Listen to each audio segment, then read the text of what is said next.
National Broadcasting Company presents the National Football League.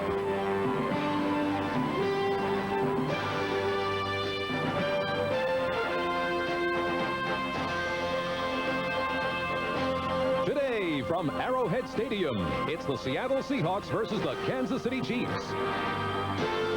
Brought to you by Budweiser, Beechwood Age for that clean, crisp taste. This Bud's for you.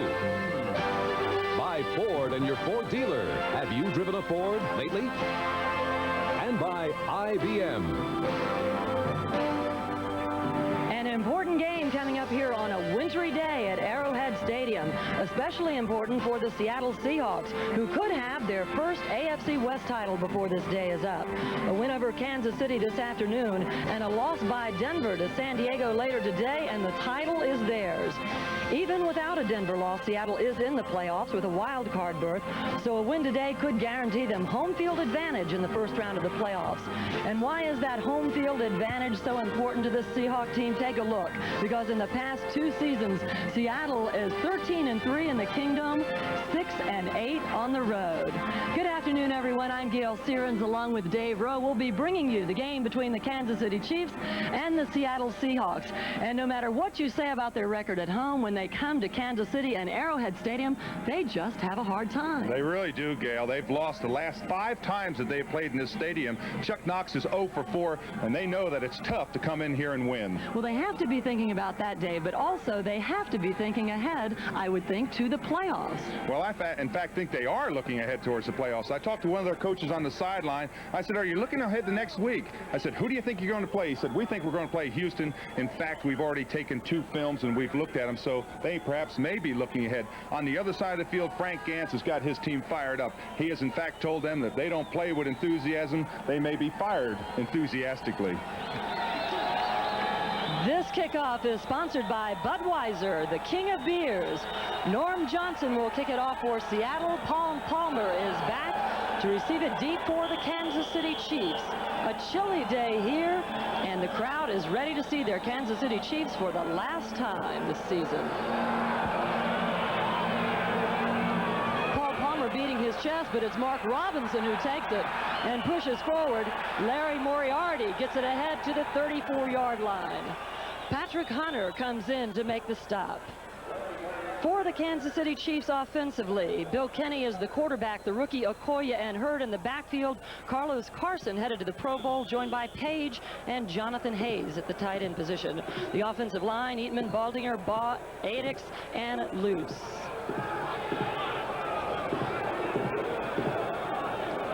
Okoye and Hurd in the backfield to get things started here for Kansas City.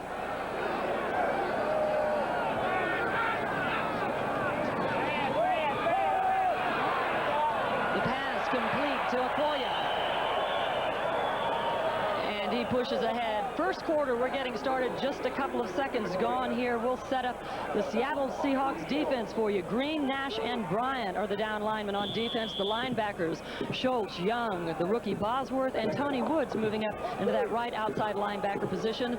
At the corners, Taylor and Hunter, Easley and Robinson, the safeties. 2nd and 4, the ball on the 42-yard line.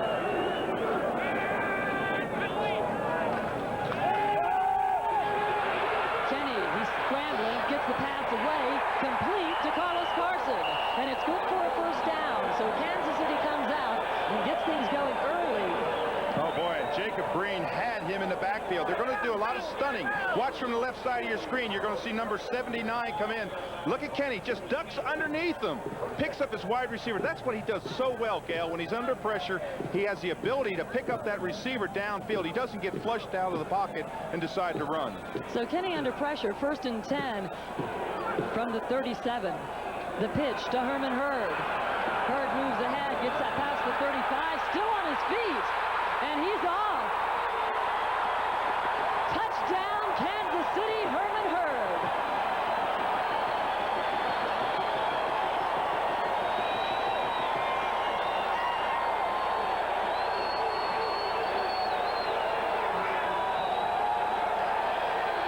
A 37-yard run for the touchdown here with less than a minute gone in this game between KC and Seattle. Unbelievable, Gayle. It looked as if he stumbled. Look at Chuck Knox. He's saying also, unbelievable. It looked as if Herman Hurd was tackled. He stumbled into the pile, all of a sudden broke clear, and there was nobody around him. Nick Lowry comes in to try and tack on the extra point.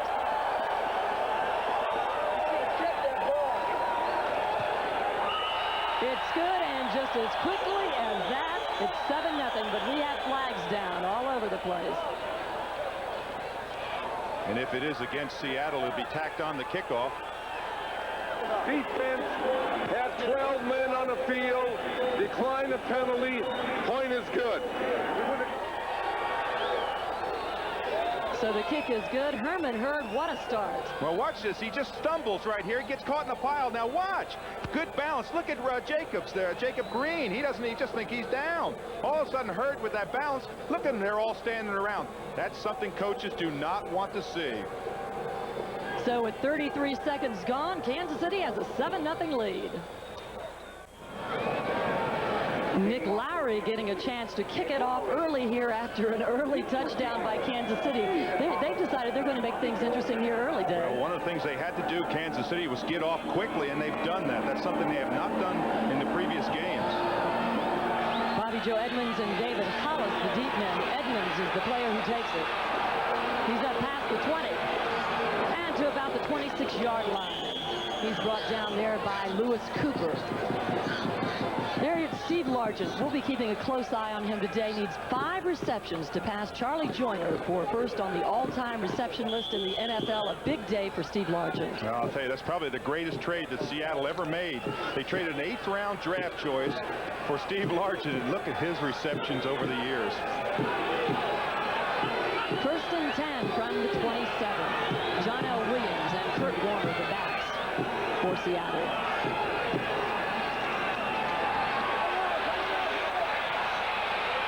Still on his feet and up to about the 32, Kurt Warner. Seattle's offense, Dave Craig, of course, the quarterback, Warner and John L. Williams. In the backfield, Steve Largent, as we mentioned, Turner and Tice. The offensive line, Mattis, Bailey, Bush, Millard, and Mike Wilson. A pickup of 5 yards, 2nd and 5 from the 32-yard line for the Seattle Seahawks, who have to be shaking their heads a little early here with Kansas City taking their first possession and moving it down in 3 plays for the touchdown. Largent and Ray Butler wide to the left. Largent in motion. Complete to Steve Largent. Largent good and brings it up to about the 38, 39-yard line. That's Dave Craig to Steve Largent. For the Kansas City Chiefs defensively, they've been changing back and forth in 3-4 and a 4-3. Today they're starting with that 3-4. Still Moss and Bell, the 3-down linemen. Linebacker James Harrell moves out to that left outside linebacker position. Pearson, Hackett, and Del Rio join him. And at the corners, Lewis and Robinson, Cockcroft, and Ross, the safeties. First and 10 from the 40.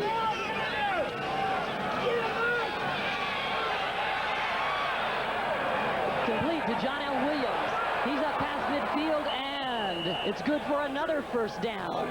James Harrell is there to stop him, a pickup of 15. And one of the things, Gayle, that you give away when you run that 34 defense, if you don't stunt the linebackers, is that you get no pressure on the quarterback. That time Williams came out of the backfield, just floated out here in the flat.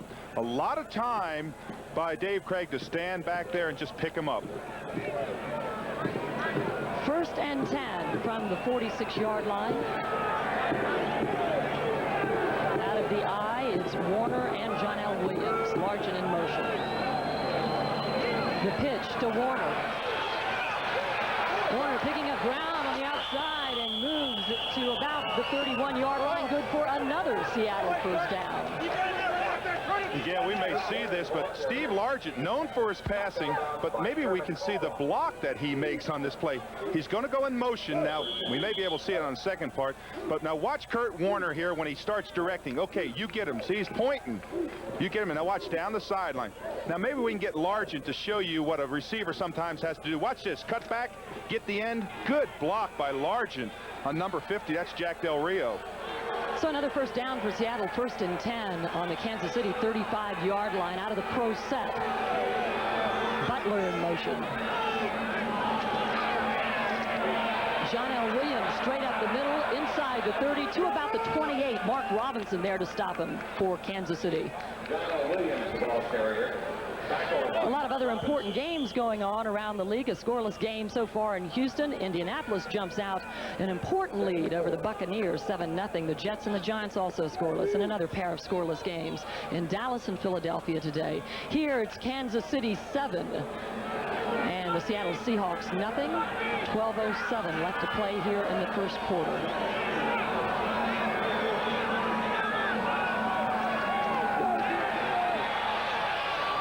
To Butler, complete to about the 15-yard line. Kevin Ross, Little Rocky they call him on Kansas City's team, comes in to make the stop on Butler.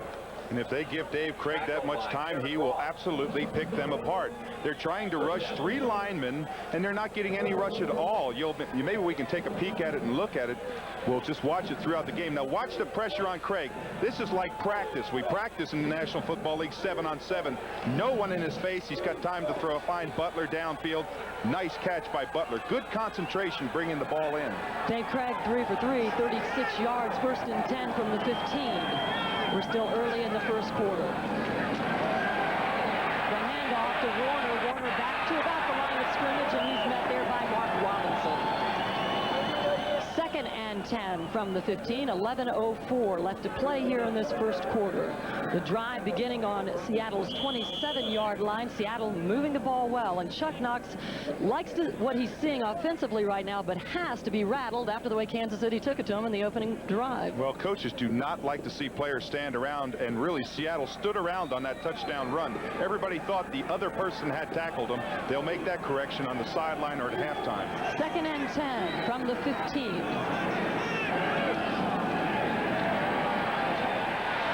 Complete touchdown, Largent. Steve Largent with his 2nd important reception of the day. 152 straight games for Steve Largent with at least 1 catch. And this is just a simple end pattern. They picked up the blitz. Now watch Largent. Once he gets even up on Kevin Ross, there Kevin Ross loses him. Good plant inside. Look at Largent. Not great speed, but tremendous hands. Great concentration. Looks the ball in. That gives him 95 touchdowns. There's only one person ahead of him, and that's the famous Don Hudson.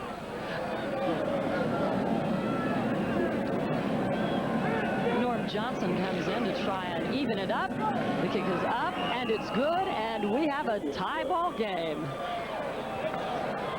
And so with 10:31 left to play here in the first quarter, we have a tie ball game. KC 7, Seattle 7.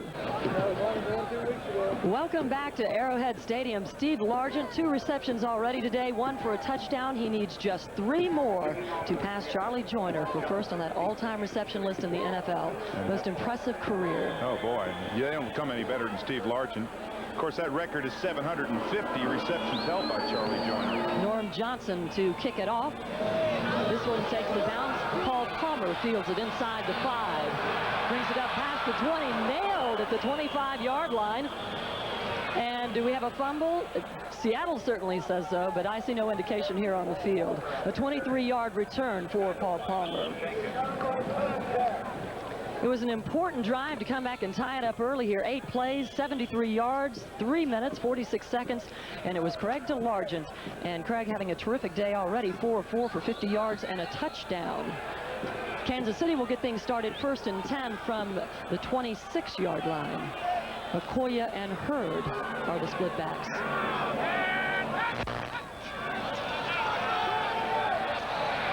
Okoye, and there's a flag down. A couple of flags down. Well, one thing that coaches teach you is to go on the ball. Defensive linemen don't go on sound.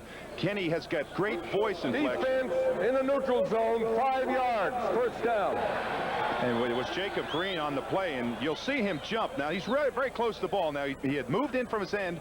There's the jump. Kenny came out and changes that snap count from going hut, hut. He really emphasizes that second hut, and it has a real tendency to draw you off sides. So Kansas City picks up a couple of easy yards, 5 to be exact. 1st and 5 from the 31-yard line. Get him the easy way. Stephon Page, far side, 1st and 5 for Kenny.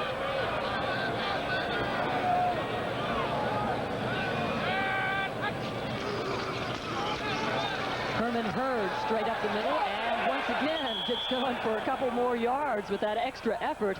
And this one's going to be close. Let's see how they mark it.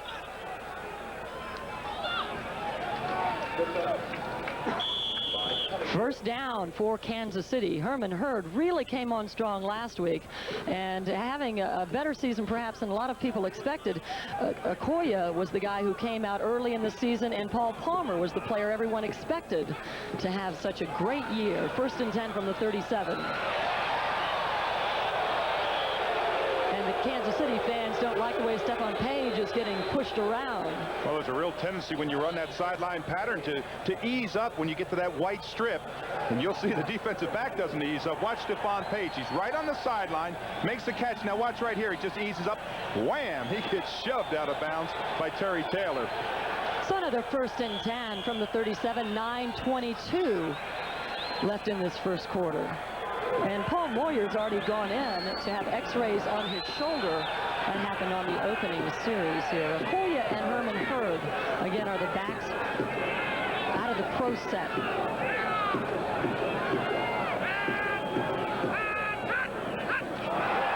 And let's see, flags all over the place again. And Page was trying to grab hold of that, and Melvin Jenkins was there to wrestle him down, but they're flags once again. And Gayle, that was a smart play by Bill Kenny. Defense number 77 offside, 5 yards, first down. He saw Jeff Bryant jump offside again with that voice inflection. He knew it was a free play. Even if he throws an interception, it goes for naught. But I watched on that play, Stephon Page came down, and I believe he may have hurt his knee. He's at least limping across the field. So early on, you're exactly right. Stephon Page being helped off the field right now. It might not have been as great a play in terms of injuries as perhaps Kenny would like for it to be. Well, maybe we can see on the tail end of this play where Stephon Page got tangled up on the play. Now, see right there, look, their feet get tangled up, and you watch when he goes down. See right there, he stumbles, almost comes down. Now, he may have come down, in fact, on that left knee. It looked as if it banged down on this turf. So with Page out, Henry Marshall, number 89, comes in for Kansas City. Herman Hurd trying to direct traffic. Ahead past the 40, and another flag is down. This should be good for a first down, but we'll see what this flag is all about. Well, as late as that flag was thrown, I almost have to think it's offensive holding. And right you are. Well, I thought Jacob Green may be the person that was held. Watch as he comes down the line. Now he's got to fight into the end. Now get across his face. Now right there, see the hand? Holding number 85, 10 yards, first down. What a hold. Jonathan Hayes just reached out and just literally grabbed his jersey. Excellent picture. That was a beautiful picture of holding. And so Jonathan Hayes, yes, is caught on that. Herman Hurd comes off for Kansas City. First and 15 from their own 42-yard line. 9:10 left to play here in the first quarter. We have a tie ball game at 7-all.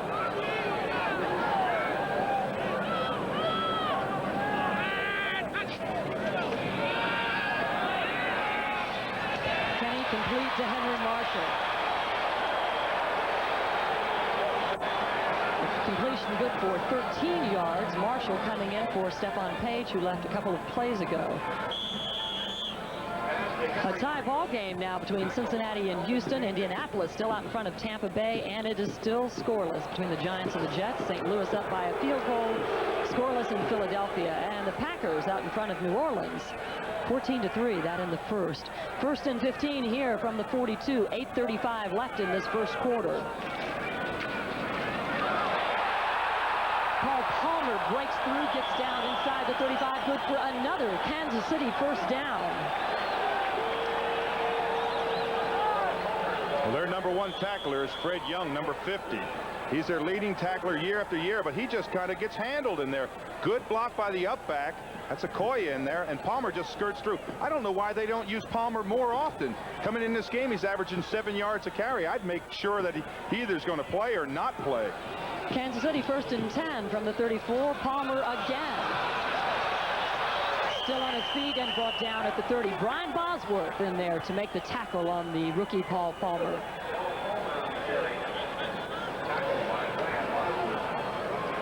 Well, Gayle, that number 26 is, of course, Paul Palmer out of Temple. He was second in the Heisman Trophy balloting last year. Came in here and everybody said, hey, he is going to be just a fantastic runner matched up with Christian Okoye. But he hasn't gotten a chance to play. He only had 19 carries coming into this game. The Chiefs have rushed 4 times for 56 yards, 2nd and 6 from the 30.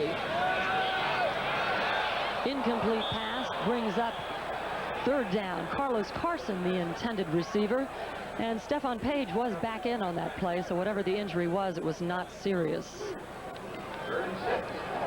A key play coming up here for Kansas City at 3rd and 6, the ball on the Seattle 30-yard line. 7:17 left to play in this first quarter. It's all tied up. Kansas City 7, Seattle 7. Both teams taking it down the field on their initial drive, and now from the shotgun.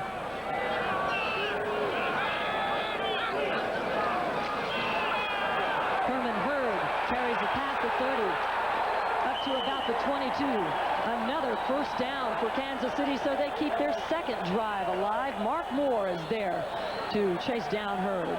And Gayle, it's an interesting play. It's the only play that you can run out of the shotgun formation. Look at those statistics, 3 rushes for 50 yards, but it's the only run that you can run out of shotgun. It's a forward handoff, and look at the people get out front. Now, when you go to shotgun, all defenses think, hey, this is definitely a passing situation, and they caught Seattle off guard with that play.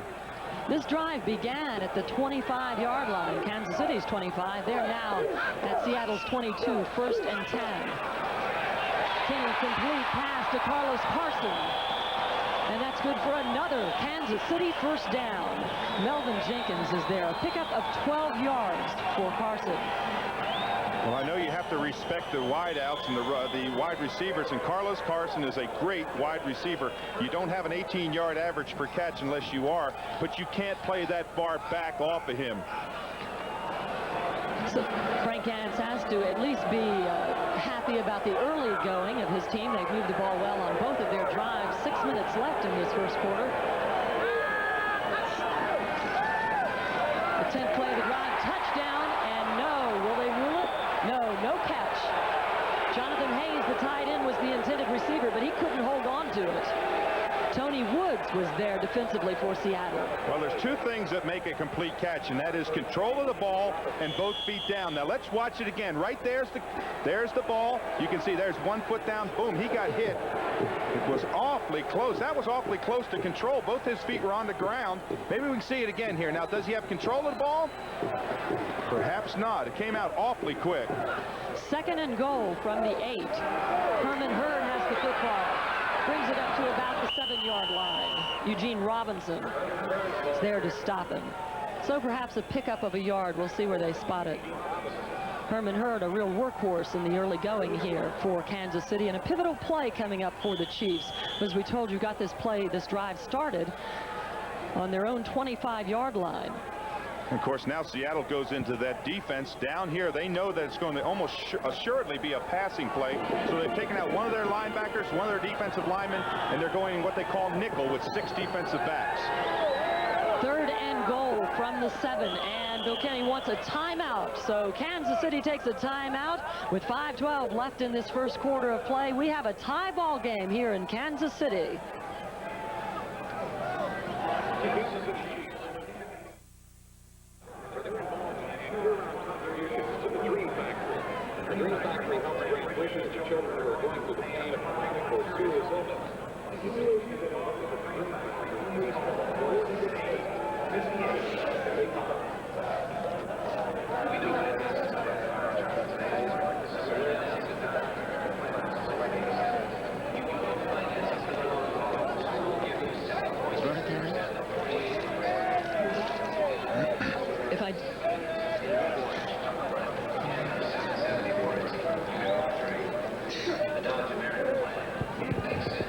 We're back back in Kansas City, where the Chiefs are knocking on the door for their second touchdown of this afternoon. They scored on the initial drive on Herman Hurd's run. Seattle came back to tie things up. And so they're trying now, moving the ball down from their own 25-yard line. They're now sitting at the 7 of Seattle with 3rd and goal, a crucial play. The Chiefs have had a great balance so far in this game. 65 yards passing, 64 yards rushing. It doesn't get much better than that. It certainly doesn't, and Bill Kenny needs to pull out a big play here. He's got 7 yards to go. He's got 3rd down and goal, so he can't run deep into the end zone. He's almost assured have to look for that quick crossing pattern, or maybe a curl on the end zone. Maybe he'll swing him out of the backfield. He's got a lot of different things. If I would go in this situation, I'd almost always go to Carson. He loves Carson. He's had a lot of receptions with Carson, and if he can get Carson at a wide out position and he cuts back inside, he's almost always wide open on that play. Carlos Carson, 5'11", 180 out of LSU. This is his 8th year in the league, his 2nd time around as a Pro Bowl selection, and 2nd in the AFC in receiving yards currently. Coming into this game with 6 touchdowns, one of them a 67-yard run for a touchdown. Great receiver in Carlos Carson. Herman Hurd and Moriarty are in as the backs.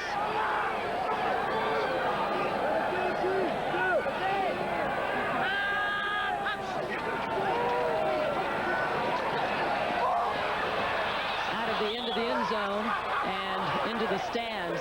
Melvin Jenkins was trying to get his hands on it for Seattle. Jonathan Hayes was the intended receiver. And I thought he was going to go to Carson that time, but they got jammed in there. There was obviously a mix-up. I think Kenny made an audible on the line. That's what took so much time. So Nick Lowry comes in to attempt what looks like a 24-yard field goal to make it a 10-7 ball game. Kansas City to put them on top.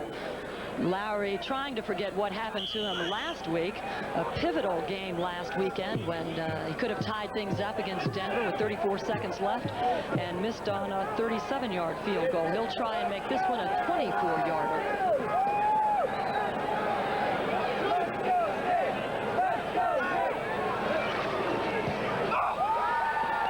The kick is up and it's good, but we have a flag down.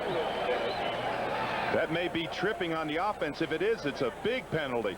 What they do is the wingman has a tendency when he blocks down to throw his foot out. And I think that's what they may in fact have called. Team tripped a man, tripped. You called it, Dave, so it is. This is a big play. Now watch, maybe we might be able to see this on the wing. It'll be on the wing back up the top there. Now watch, when he blocks out, now he blocks in. Now look right there. See the foot come up? See the Cook right there? The clip back in on number 51. That wasn't as bad as I have seen some of them. And so that will back it up, and Frank Gantz, no, he's not at all happy about this. But was a nice, easy chip shot for Nick Lowry. Well, Gayle, you'll see it here. That's not a real bad one. You can see the trip right there. See the foot come up the trip? That's not as bad as some of them that I have seen. And you can see the referee right in position to throw the flag. He's looking right at that play. Sam Merriman was the player who was tripped. So this will be a 35-yard field goal attempt for Nick Lowry.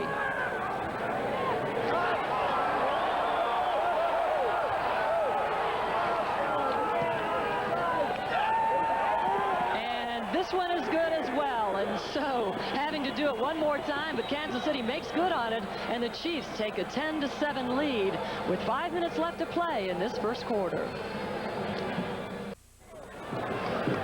Just to reiterate how important this game is, a win by Seattle today and a loss by Denver, and they win the AFC West. They're already in the playoffs. A win today would also assure them home field advantage if they go in as a wild card. Bobby Joe Edmonds takes it for Seattle to the 29-yard line, and met there by Tim Cofield of Kansas City, and that's where the Seahawks will get things started here. So far, offensively, every team that's had the ball has moved it down and scored. Kansas City with a 10-7 lead here with 4:49 left to play in the first quarter. And there you see Dave Craig's numbers today, not bad. 4 of 4, 50 yards and a touchdown. That completion to Steve Largent for the TD, a good for a 15-yard touchdown. Seattle will get things started 1st and 10 from their own 30.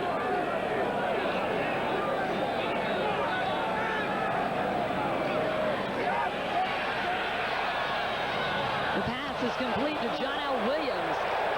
And it's good for a first down, depending on where he slides out of bounds over there. He needed to get to the 40, and he does. Kevin Ross is there to greet him. Well, I'll tell you, they have got to concentrate, and John L. Williams does a great job. He bobbles the catch, but watch, as soon as he gets under control, now watch how he's met there by Kevin Ross. You said he slid. He had a little help on that slide. Yeah, he certainly did. Another first down, 1st and 10 from the 41. Largent and Butler. Largent in motion. Kurt Warner past the 40 up to the 45 and chased out of bounds there by Aaron Pearson. Pearson moving in, playing the inside linebacker spot today for Kansas City, and that switch around from their 4-3 to a 3-4 defense today. Well, they do that. They've switched back and forth because they've had so many problems with their linebackers here that they've had to go to 4-down linemen. As we look at the 10-minute ticker, some interesting games there. So quite surprising, the Green Bay and New Orleans score. Look at that. Green Bay up 14-6 over New Orleans in the first period. We have 2nd and 5 here from the 46. Seattle trying to do what Kansas City has done, and that's drive on every possession and get in there and score. Off the hands of Largent and almost picked off by Sherman Cocroft. And I don't know if this pass was intended for Largent. It looked as if he crossed right in front of Wilbur Strozier. Now watch this pattern here. You'll see Strozier 87 come in the picture right there. See, that ball may have been intended for him rather than Largent, and that was a close to being intercepted football. You'll see it here. There's the tap. That's something that Steve doesn't do very often, is put him up like that, a tip play. So at 3:58 left to go here in the first quarter. Dave Craig with his first incomplete pass of the game. He's 5 of 6 for 61 yards from the shotgun on 3rd and 5. Another incomplete pass for Craig, his 2nd of the game. Albert Lewis there to defend for Kansas City. And so the first punt comes up for the Seattle Seahawks, and Lewis is down on one knee. I don't know if he's straightening his socks or if he's feeling a little something there. Well, he's their #1 cover man with Duron Cherry being out. It's kind of an in-between position. Right here, you want to get the ball down inside the 20, but you don't want to have a return. They've got a great return man back there. Ruben Rodriguez comes in to punt it away for Seattle. Jitter Fields is the player back. And we have a flag down. Fields takes it at the 10. It's ahead to the 15 and a stop there. See what this flag is all about. Landed about midfield. A 44-yard punt and a 4-yard return. But what do the officials call this one? Well, they're going to have a conference. It looked as if they lined up offsides. Kansas City did. That'll be close to a first down because it was 4th down and just about 5. So it's going to be very, very close as to whether it's a first down or not. Some discussion still going on down on the field. 35 degrees and overcast. A little bit of a drizzle here in Kansas City today.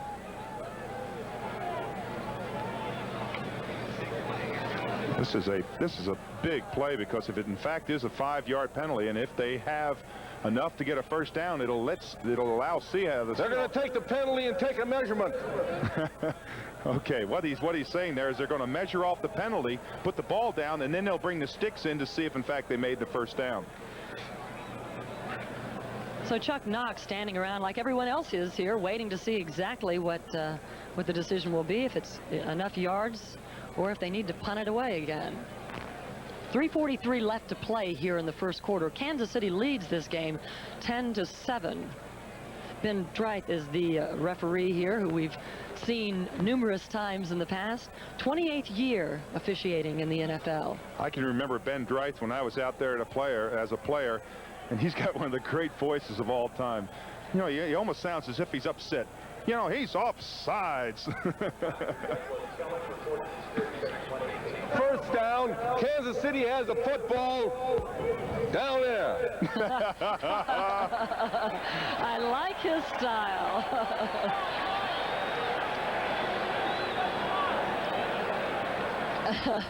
Now, what they did, Gayle, is they took the penalty, they looked across the field, and they said it was not enough for a first down. So what they did is they took, in fact, the punt. And we will be back with 1st and 10 down there in Kansas City. We are back in Kansas City, 1st and 10 for the Chiefs. The ball on the 15-yard line. Herman Hurd up the middle. Brings it up to about the 18-yard line. Joe Nash is there to stop him for Seattle. 3:32 left to play in this first quarter. Kansas City with a 10-7 lead. It's been a most interesting first quarter, and around the league you see Cincinnati and Houston all tied up. The Buccaneers got a field goal on the board. Colts still leading that one, and the Jets have scored on the Giants. 3-0 game in Dallas. St. Louis leading that one, and still scoreless now in the second. Green Bay with the lead. Now New Orleans comes up with another field goal in the first, and it's Detroit and Atlanta. Detroit leading that one. 2nd and 6. All the way for Carlos Carson on a dead run. And it's touchdown, Kansas City.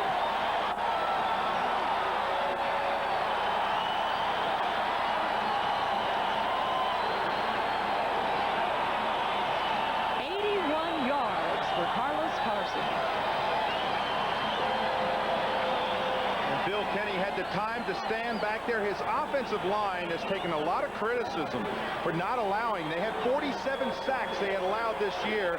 Kenny stood back there, and when Carlos Carson gave that little fake and he broke long, he was wide open. And you cannot throw it any better than Bill Kenny did on that play. It was just in stride. It was a perfect pass. And it's the longest touchdown pass for Kansas City this year. Nick Lowry comes in to try and tack on the extra points. It's up and good, and Kansas City has jumped out to a 10-point lead, 17-7 over Seattle. And Gayle, as we look at this play from the end zone, he's going to be on the left side of your screen. Now watch, no pressure on Kenny. Look how quickly he gets by it. That meant that Carlos Carson broke free early. He got a matchup with Terry Taylor, and he just burned him on that play. Now perhaps we can look at it again and watch what Carson did on this play. Now watch this. Terry Taylor's number 20. He's in bump and run. He loses it right there. Now it's catch up. Kenny sees him. Look at the pass. Never slowed down. Right in stride. Touchdown, Kansas City. 2 plays, 85 yards, 49 seconds. The same way they got it into the end zone the first time out today. They've been doing it quickly. Well, now, in fairness to Terry Taylor, he may have had help on that play. He may have been supposed to. On that play, the coverage may have dictated that he jams him on the line of scrimmage, and the safety was supposed to come over. But obviously, a mismatch there, whether it's Terry Taylor's fault or the safety's play. But the results were 7 points for Kansas City. And with 2:54 left to play in this first quarter, 17-7. And what is he thinking about? The tough luck he has when he comes to Arrowhead Stadium. Well, he's upset because he knows there's been a mistake. Plays are not designed to go 80 yards and above, and especially as quickly as that play developed, there had to be some type of a breakdown. Carlos Carson just went over the 1,000-yard mark for the season on that touchdown reception. Nick Lowry in to kick it off, and Bobby Joe Edmonds takes it inside the 10 to the 25 to about the 26, and met there by lots of red jerseys. Tim Cofield leading the way for Kansas City. And with 2:42 left to play in the first quarter, we have our first scuffle.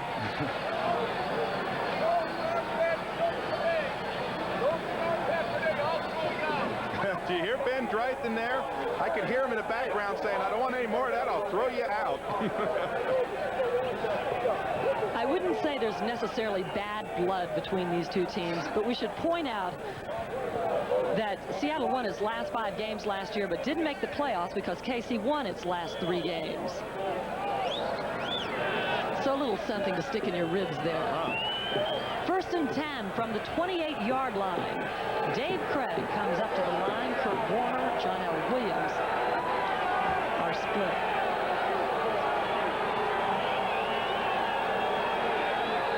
Kurt Warner gets up to about the 30, and he's stopped about the 27, 28-yard line. Kevin Ross is there, and Mark Robinson. You know, Gayle, you talked about Chuck Knox's record coming in here. No one knows it better than he does. He knows what his record has been coming into this stadium. Look at there. As a head coach, think he doesn't have Kansas City blues? Just doesn't like to come here is what you're trying to say. Would like to avoid this stadium if at all possible. Go back to 1973, and he has fond memories of this place. 2nd and 8. They spotted at the 30.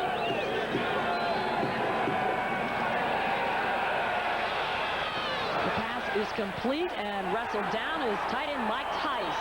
Aaron Pearson makes the stop. And this Kansas City defense looks like it's getting mighty fired up now. They like what's going on offensively.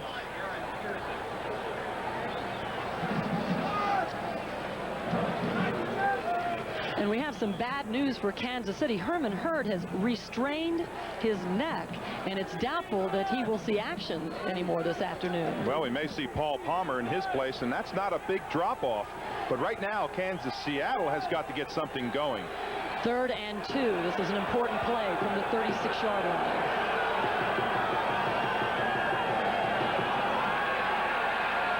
Complete to Butler. Good for the first down. And so Seattle keeps their drive going. Mark Robinson, the 4-year player out of Penn State, there along with Sherman Cocroft. That's Herman Hurd. That's Herman Hurd on the sideline with ice up around his neck. He had injured his neck earlier. Evidently has re-injured it, and in his safety, they're just going to hold him out to see how he progresses. Herman carried the ball 5 times already in this first quarter for 55 yards. Pretty effective, the first touchdown of the day. So you lose Herman Hurd, and you lose, thus far, a lot of your offense in this game. 39 seconds left to play in this first quarter. KC up by 10. Largent in motion.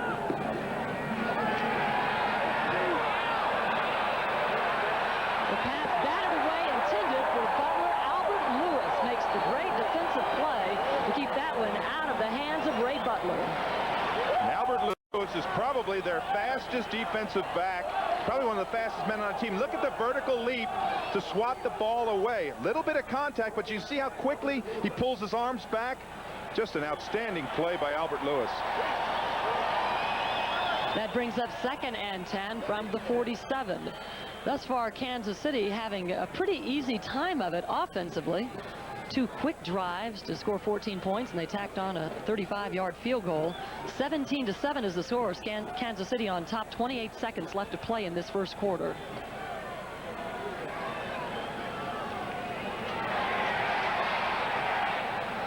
The pass intended for Largent, and it's good. A first down and another key reception for Steve Largent.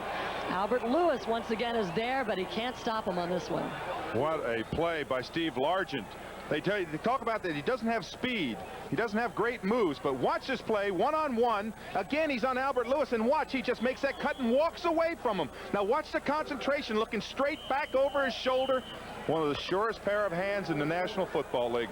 And that ends the first quarter. A 37-yard reception by Largent. Our Largent watch continues. Kansas City leads this one by 10. An important game for Seattle. They're on the 14. We'll be right back.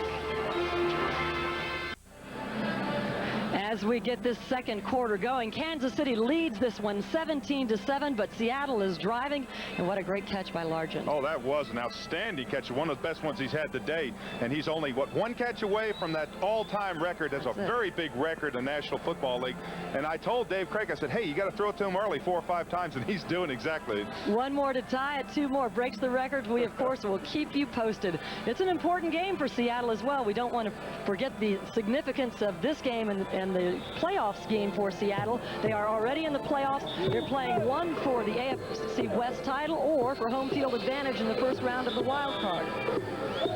And there you see how things shaped up in the first quarter. Rushing, the Chiefs have done well on the ground. 70 yards, 146 yards passing.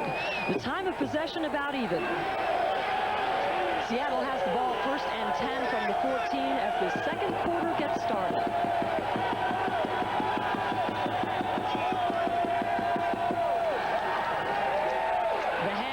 To John L. Williams, and he pushes inside the 10-yard line. Aaron Pearson is there to stop him, and Leonard Griffin.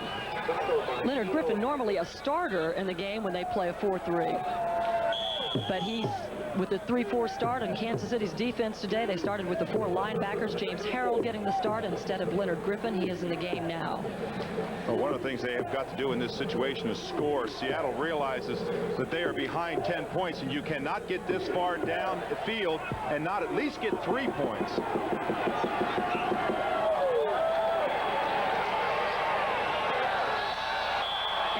The fingertips of Mike Tice, chasing him down, Albert Lewis. Lewis, a selection for the Pro Bowl team this year, the first time. He's with 1 interception this year. Comes into the game with 41 tackles.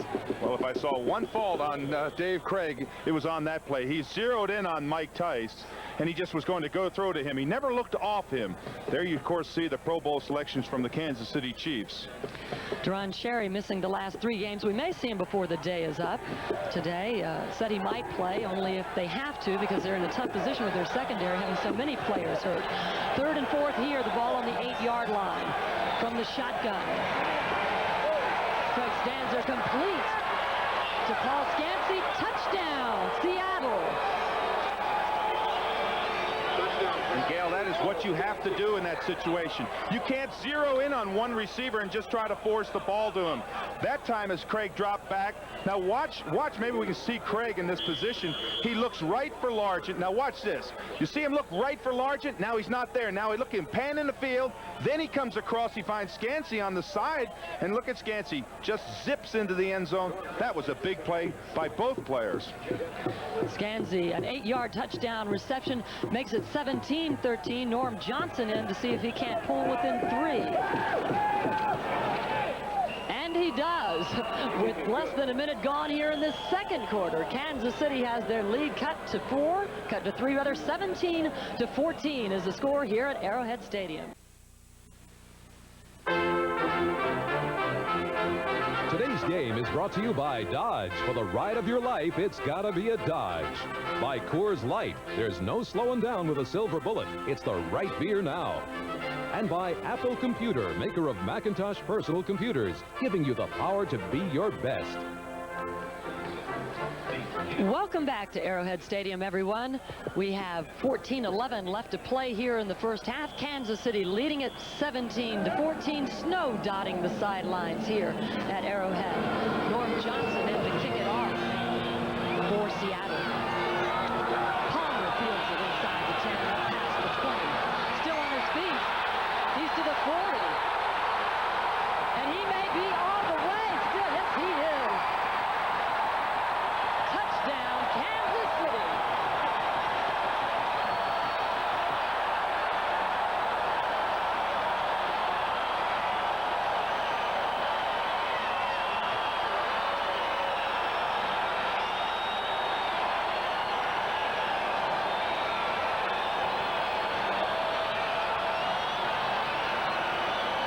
And if Herman Hurd's neck is hurting him, it didn't hurt him enough to come over, run over there to Paul Palmer and give him a pat on the back for that one. Well, we're talking about ability. You can see the smile. That's your number 2 Heisman Trophy winner last year.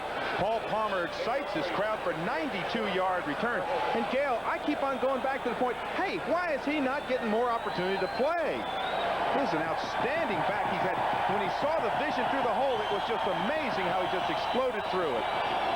Nick Lowry in to try and tack on the extra point. He makes it easy, 24-14. Kansas City out in front of Seattle, and this one is certainly worth taking another look at. Now watch Palmer when he gets to what they call the first wave of blockers, the first wave of tacklers. Good block there. Now watch this, explodes back, and now he's gone. Right there, he's gone. Nobody's going to catch him. Good job of stepping here to get his feet back in bounds. What a play by Paul Palmer. A 92-yard return, and he's still getting hugs. We'll take you back to week 1 of the season. Kansas City against San Diego, opening day 1987. Paul Palmer makes his NFL debut as a rookie in style as he returns this kickoff 95 yards for a touchdown. And the Chiefs went on to beat San Diego in that game 20-13. smile on his face, and rightly so. And that gives Kansas City a 24-14 lead. We have 13:53 left to play in the second quarter. I don't think anyone is looking for a defensive battle at this point. No, with this many points on the board. I'm wondering if either team brought their defenses, because it's been a track meet so far. We've got Kenny going long, Craig with the great statistic he has had. Largent's had a great day. Everybody on offense has had a great day, and that man's a defensive coach. He knows that you got to play defense to win. So Kansas City kicking it off. Taken by David Hollis. And Hollis will help Seattle get things started at about the 32-yard line, and a little more pushing and shoving going on. And I think that's the kind of game that's going to be a lot of frustration right now. Here we have, 38 points scored so far in this game. Not much time gone. We're barely into the second quarter. 13:41 left to play in the first half. Well, what happens is when you're a team like Kansas City and you have had a terrible season, and all of a sudden you're playing a team that's close to winning their division, at least in the playoffs, and you play this well, there's a lot of frustration comes out because you say, hey, why haven't we played this well all season long? Warner and John L. Williams, the splits backs. Dave Craig, quarterbacking for Seattle. Largent in motion. The handoff is to John L. Williams. He gets up past the 35. He's to about the 37. Brought down by Dino Hackett. Hackett with 100 tackles coming into this game for Kansas City. First and 10 from the 32. This gives Dave Craig great field position. Second down and 4. He has a run or pass option. This puts a lot of pressure on Kansas City's defense. And Kansas City coming in now with the 4-3. Griffin is back in at that right defensive tackle position. Largent in motion. The handoff to Kurt Warner. Warner gets up past the 42, about the 43-yard line, and that should be good for another first down.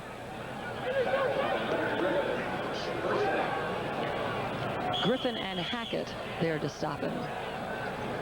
You know, one thing as we look in the huddle there in Dave Craig's face, you just don't see a lot of panic on this Seahawk team. They know that they're a good football team. They know they're in a battle, but he's a very confident quarterback back in control. First and 10 from the 44-yard line.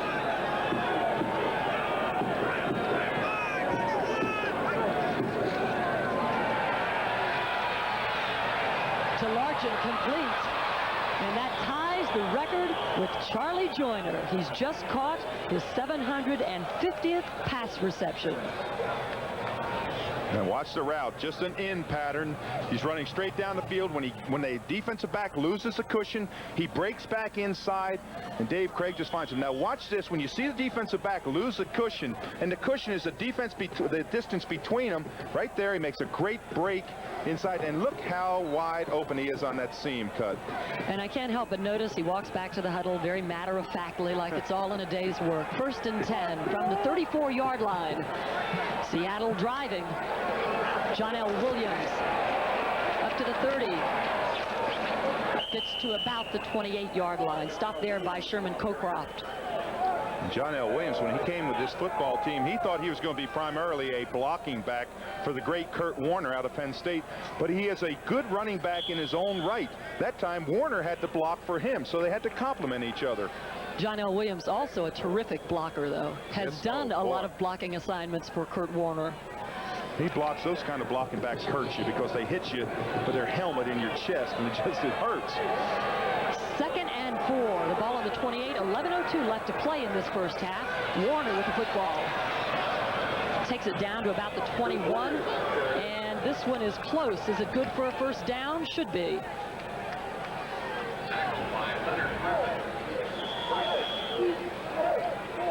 First down, Seattle at the 21-yard line.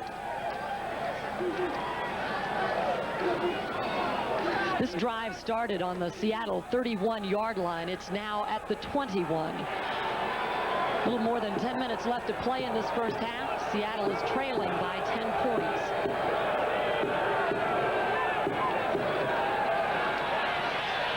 The pass incomplete, falls way short of Ray Butler. Looks like it was deflected. It looked as if one of the big defensive linemen got their hands. Maybe Bill Moss, number 63. Let's take a peek at it. He's over top of the center. Now what he's trying to do is get back over in front of the quarterback. Puts that big arm up there, and you can see the trajectory of the ball quickly turn. Dave Craig, 10 of 15 today for 147 yards.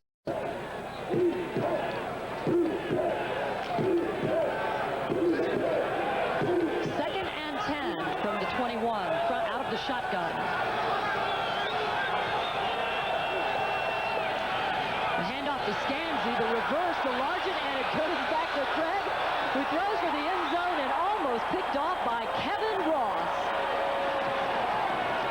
And Ross, look at him. He knows he should have had this ball. It's the flea flicker play where you try to get the team to react to the run. Everybody's thinking run, linemen, all the backs. Now he hands back to Largent, flips back to Craig. Now watch this. You'll see how wide open the receiver is, but watch Ross get across there. He should have had that football. Now you'll see Largent come back in motion now. He's going to get the first reverse. Now to flip back to Craig, but the pass just took too long to get there. Craig didn't see him quickly enough. You see how quickly the backs reacted to the ball. A lot of credit to Kevin Ross, who made the diving stop on that. 3rd and 10, a big play for Seattle with a little more than 10 minutes left to play in this half.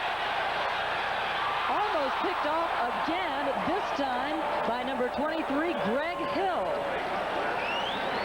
Ray Butler again, the receiver in the end zone, waiting for that pass. Oh boy, and Greg Hill should have had this ball. Watch him, jumps right up, hits him right in the hands. Oh boy. But Seattle dodged a bad one there. They've got 4th down, and they certainly have a capable field goal kicker, and they're well within his range. Norm Johnson, a 6-year player out of UCLA, comes in to attempt this one. A 39-yard attempt. With 10:06 left to play in this first half. This is up, and it is good. So Seattle picks up 3 more, 24-17. 10 minutes left to play in this first half. This is what happens when the ball is in your hands for an interception and you don't catch it. That's right. Then you turn around and you say, hey, you missed one too. Why don't you listen here? You're talking to the guys upstairs. How did you do it? How did you miss it? The kickoff. Mark Robinson takes it. Still on his feet and gets out to about the 26-yard line, and that's where Kansas City will take over. They lead this football game 24-17, 9:53 left to play in this first half. And Herman Hurd, who we were told would not be back in the game, is back in the game. Well, one thing about a neck sprain, you can see now he has a visor too. You see where's that visor on his eyes? Keep the fingers out of the eyes. But one thing about a neck strain, if he's had it, he's used to it, and then kind of the sensation subsides, and he's able to get back into play. 1st and 10 from the 27. Hurd and Okoye. The pass complete to Okoye. Okoye gets it out to about the 29-yard line. Joe Nash is in to make the tackle. You see what he has on his forearm scale? Now that's an interesting thing. It almost looks like a Velcro that you'd make like a zipper out of, or a belt lining, and it's kind of a sticky substance because early in the season he fumbled, and when he fumbled at some critical times. Since he's worn that, he has not fumbled. And look, Herman Hurd says, I'm going to wear that stuff too. What's good for one is good for the other. 2nd and 7, the ball on the 30-yard line. Okoye takes it straight up the middle, barrels past the 35 to about the 36. That one's going to be close. Tony Woods, the rookie out of Pittsburgh, is in to make the tackle. Had 39 coming into this game. And this is a perfect chance for Bill Kenny to fake that play action and bring it out and throw it. He's got 3rd down and 1. Now I know he wants to control the ball. They're running out of time on the 30-second clock as he hurries to the line, but it's a great time for him to pull that ball out and throw it. Okoye is joined by Larry Moriarty on 3rd and 1 from the 36. Okoye, and it's That's good for the first down. So Kansas City keeps this drive alive. They have to keep with what they've done all game, get the football, go down and score. Well, the coldest people in this stadium are the punters. They've been sitting over here on the bench. They're able to read books and magazines and just enjoy the game because they have not had very much activity today. So 1st and 10 from the 40, and Kelly Goodburn just sort of playing around, standing around, not too cold. Wasn't reading, he was. No. The pass is complete. And Bruce Schultz is there. Paul Palmer in on that play for Kansas City. You can see on Palmer's right side of his helmet, that blue that sits out there, that's a Seattle Seahawk blue, so he got hit in the head a little bit, little ding there. Now for you, Dave, you're a defensive player. When you see what's going on offensively on the field, that they're running up and down the field, both sides, defensive players, what are you thinking right now? Are you thinking that we're being embarrassed, or that isn't it great that we're winning if you're on Kansas City's team? Well, that's exactly what you think. If you're on Kansas City, you're saying our offense is playing great. If you're on Seattle, you're saying, hey, we're a great defensive unit. We got to tighten up a little bit. We can't allow this to happen. And the pass out of the hands of Christian Okoye. That brings up 3rd and 7. Big play here for Kansas City. We were talking about punters. Perhaps we will see one before this half is up. We've seen one so far in this football game. 7:18 left to go here in the second quarter. Big important game going on in Houston. Cincinnati trailing by 7. St. Louis is falling behind Dallas 7-3 in that game. That's now in the second, and Detroit and Atlanta all tied up. 3rd and 7 here from the 43. 7:18 left to play. Kenny out of the shotgun.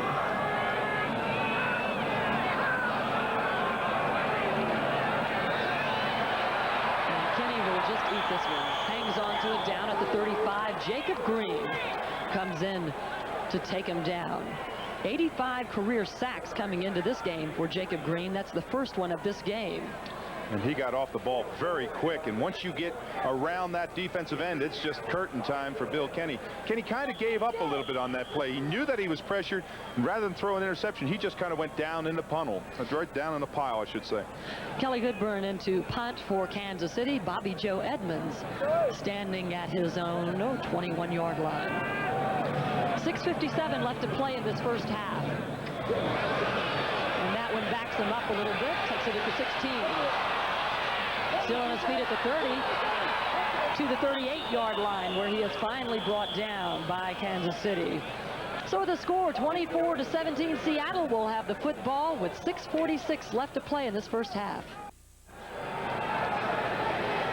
We're debating whether that's Dave Rowe's old helmet or Marty Glickman's. 1st and 10 on the 39-yard line. 6:46 left to play here in this first half. Ray Butler in motion for Seattle. The handoff to John L. Williams. Straight up the middle. He gets out to about the 48-yard line, and this will be another close one. Boy, Williams just explodes through that line. One thing that Seattle is able to do is they're able to keep them off guard. And they're able to control the line of scrimmage. And when he cuts back, now watch the line here. If they get Moss to overplay it, now he goes by it there. It cuts back underneath him. That's what you can't do as a nose tackle. You cannot overplay. You've got to play along that line, keep that running back right in front of you. And Bill Moss is an excellent center. Now, John L. Williams went out on that play, Gayle. We'll find out what that's all about, and they bring the chains out to measure. Inches. Just inches. 6:21 left to play here in this first half. Chuck Knox is wondering if his offense can keep up with Kansas City's, and right now that's what it is. It's offensively who can keep up with whom. It's been a seesawing battle from the beginning. Kansas City has taken it out and really taken it to Seattle. 24-17, 6:09 left to play in this first half. 2nd and inches, the ball on the 48-yard line. Tony Burse in for John L. Williams. Kurt Warner ahead for the first down, and then some. Mike Bell is there to stop him. Tackled by Mike Bell. Well, I can tell you from a standpoint of a nose tackle, because I played it, Bill Moss plays it very, very well. He's got the perfect body size for it, at about 6'5", 270 pounds. Now that's a good play. See how he played back across the center's face? He actually got into the play. That's all you want to do in that 34 defense, is if you don't make the tackle, to make a pile, but don't overplay it. He's an outstanding, got great upper body strength. If you look at him, he looks like Popeye. 1st and 10 from the 47, Largent in motion. complete to Largent. That's the play. It's the record that moves him out in front of Charlie Joyner. You are looking at the all-time leader in pass receptions, number 751, surpassing Charlie Joyner's very special moment in the life of Steve Largent. What a play. Just a little simple dump pass. They're going to stop the ball and get the ball to Largent. And there, everybody that's here in the stadium is shaking hands with him. And, of course, clapping. Look at them. The Kansas City fans certainly appreciate great football, and that's what Steve Largent is, a great football player. Well, you have to have a lot of respect for Steve Largent, whether you're playing for him or against him. You know, an interesting side note to his great catch. Of course, we talked about earlier that it was the first trade that Seattle made, an 8th-round draft choice to Houston for him. But you know what? When they got Steve Largent 2 weeks later, they were able to get rid of Ahmad Rashad. Yeah, it got a little shaken up here on this play. He'll remember this play for more than one reason.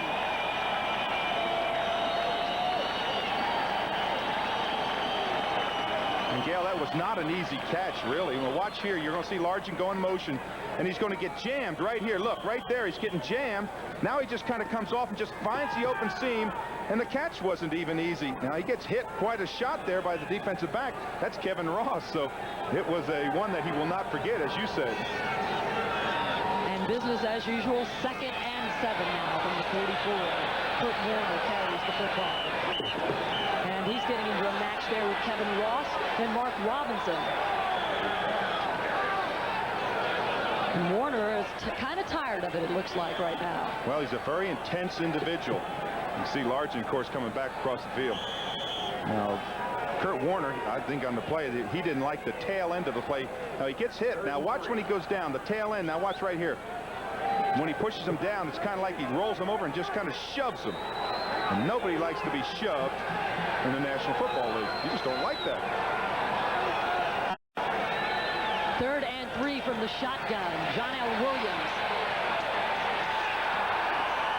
And he moves out past the 40 to about the 38, and this one will be close again for a first down. And this is a kind of an in-between position to punt. They're on the 40-yard line. If the punt's in the end zone, they're only going to net 20 yards. Seattle has been known to take chances when they get into this situation. So it's sitting right at the 40. That comes up short and brings in their kicker. Jitter Fields will be back for Kansas City. Ruben Rodriguez comes in to punt it away for Seattle. 3:24 left in this first half. Gets the punt away, a nice high one.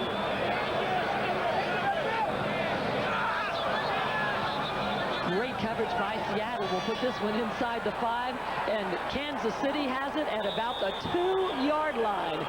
You don't get much better than that. That's exactly what Ruben Rodriguez and the special team players wanted to do, and they get it. And Steve Largent thinking about that record now.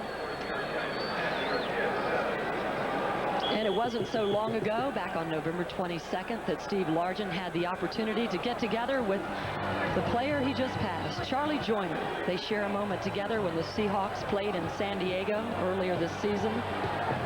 You have to know Charlie Joyner probably hates to give up that record, but figures he's giving it up to a pretty great guy, huh?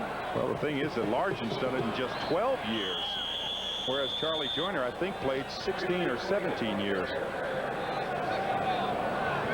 Kansas City working deep from a hole thanks to the fine punting and special team work of Seattle. 2nd and 8 from the 4-yard line.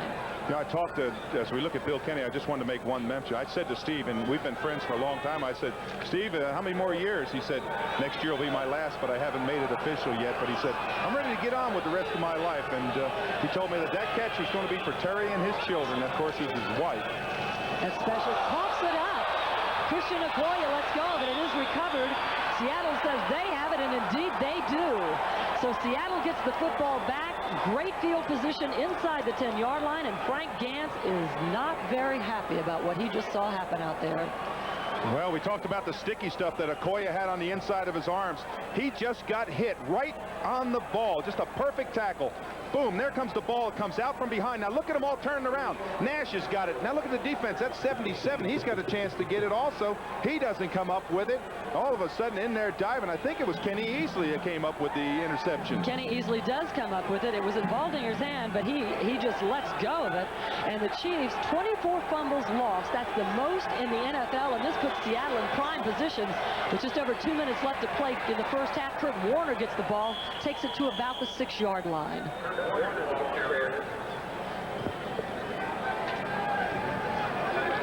2:13 left to play, and we're getting close to that 2-minute warning for the Seattle Seahawks, who have it inside the 10 at 2nd and goal. And if you're Seattle, you don't want to run a play here. You want to have a chance to talk about it. And they'll take the 2-minute warning. The break with Kansas City leading this one 24-17, but Seattle moving in. Gayle Sierens along with David Rowe. We have seen a lot of points in this first half of play, and it's not over yet. Oh, it's not. If they score this touchdown, that's 48 points in the first half. And neither one of these coaches thought it was going to be that much of an offensive showing. Well, I'm sure that they didn't. At 2 minutes left to play in the first half, Kansas City leading at 24-17. But the Seattle Seahawks have 2nd and goal from the 6-yard line. Kurt Warner behind Dave Craig. The pass is intended for, and is it caught? No, intercepted. And they're saying no, it wasn't. And that doesn't make Kevin Ross happy at all. He's had a couple in and out of his hands today. And I thought really on this play, I thought Darryl Turner pushed him off to get position. And look there, Frank Ant says, wait a minute, we intercepted that ball, we came down with it, but the referee is in great position. Look and see if Turner pushes him off. Now watch here at the tail end. You'll see Ross get in there. They're both actually fighting for the ball. There's one foot. There's the second foot out of bounds. It was a good call by the referee. So a pivotal play here for Seattle. 3rd and goal from the 6 out of the shotgun.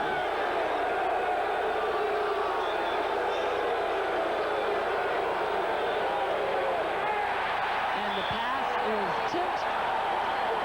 Kurt Warner was the intended receiver.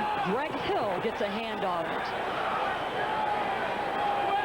And you'll see 23 on the left of your screen is Greg Hill. It's a blitz. He's on a safety blitz. Look this. He's right in the face of Dave Craig. Goes high, tips the ball, and they're going to have to settle for a field goal. A big change of events because they had first down on about the 6-yard line. They certainly did. The turnover was not, they could not make of the turnover what they'd hoped to. Instead, Norm Johnson comes in to try and tack on 3 more here for Seattle.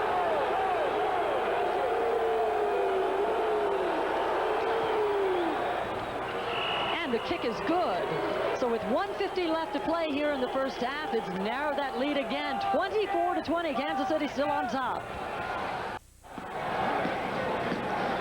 Be sure and stay with us at halftime. NFL Live with Bob Costas, Frank DeFord with the Giants' George Young. Scores and highlights from around the league today in these early afternoon games. And another controversial play, at least in the eyes of the Kansas City fans. When you get a close look at it, not so controversial. Absolutely. You'll see on this play that he comes down with the ball. They're fighting for it. Each one is fighting. That's Darryl Turner fighting there. And when they come down with the ball, Kevin Ross catches it. Now watch. Right there he catches it. There's the catch. Now watch. There's left foot. Now watch his right foot. The referee, you can see, is in perfect position. They had a chance to look at it on the instant replay, and that's the ruling. He did, in fact, catch it, but he did catch it out of bounds. Norm Johnson kicks it off for Seattle. Under 2 minutes left to play in this first half. Paul Palmer takes it. Still on his feet, gets out past about the 25-yard line, and that's where Kansas City will take over with 1:45 left to play here in the first half. Kansas City leading this one 24-20. And Gayle, there's a lot of time on this clock when you have a quarterback the likes of Bill Kenny, a minute and 45 seconds. That's an eternity to throw the football. Timeouts left. Seattle has 3, Kansas City with 2. 1:45 left to play in this first half, and it's Bill Kenny out of the shotgun.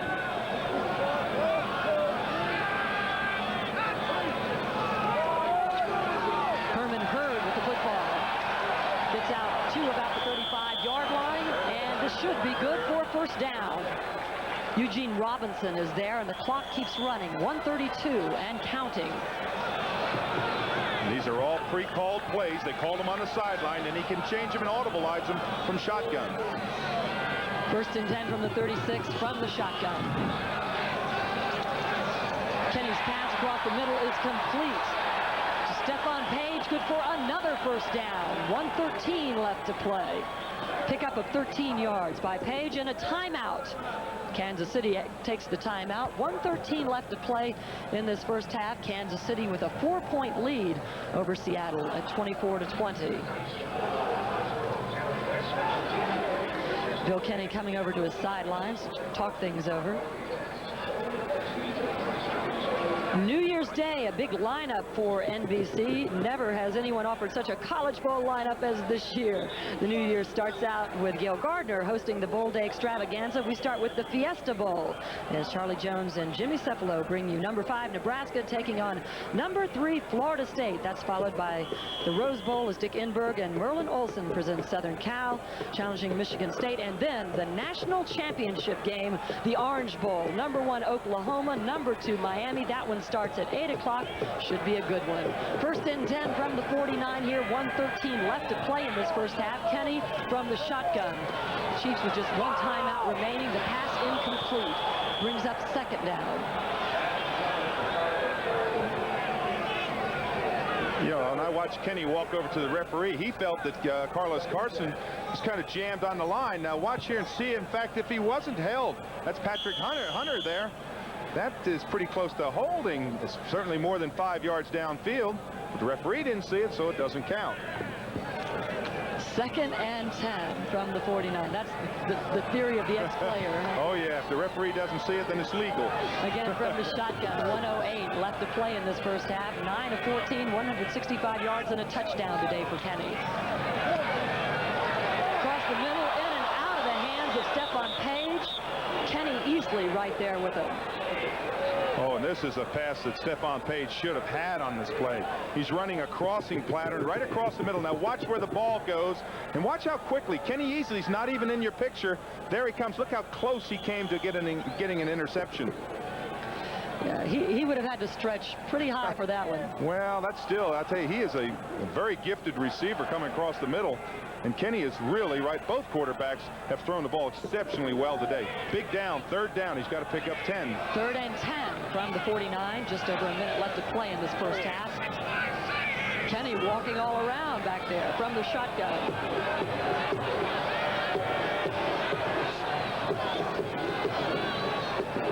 The pass is complete to Henry Marshall. Good for a first down. 55 seconds and the clock keeps ticking away. Kansas City in a hurry-up offense here, trying to get a few more points on the board before they take it in at the half. Only one timeout left for Kansas City. 44 seconds left to play in this first half. From the shotgun again.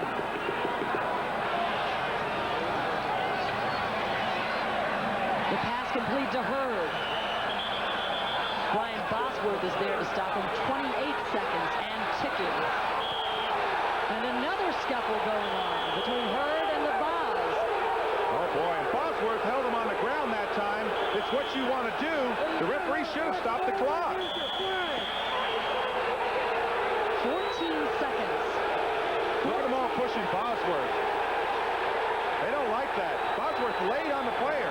That's what you're supposed to do. That's a heads-up play by a defensive player. You stay on the pile. The clock was ticking. Maybe we can take another look at it, but Bosworth stayed on top of the tackle. He stayed right down there. It's a heads-up play by that young man.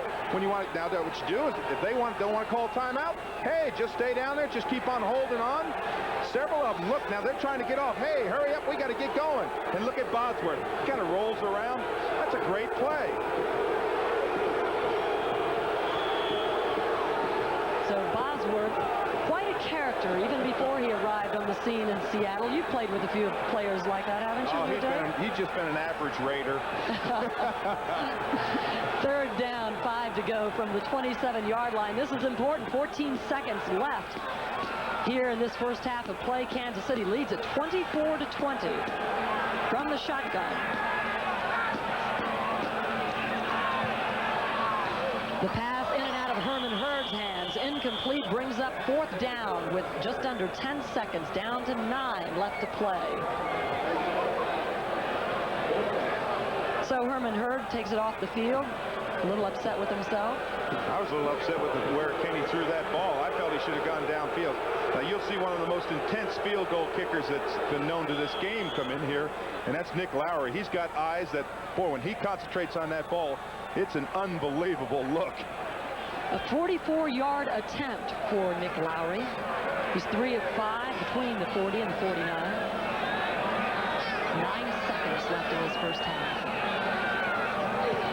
Kick is up. And it's good.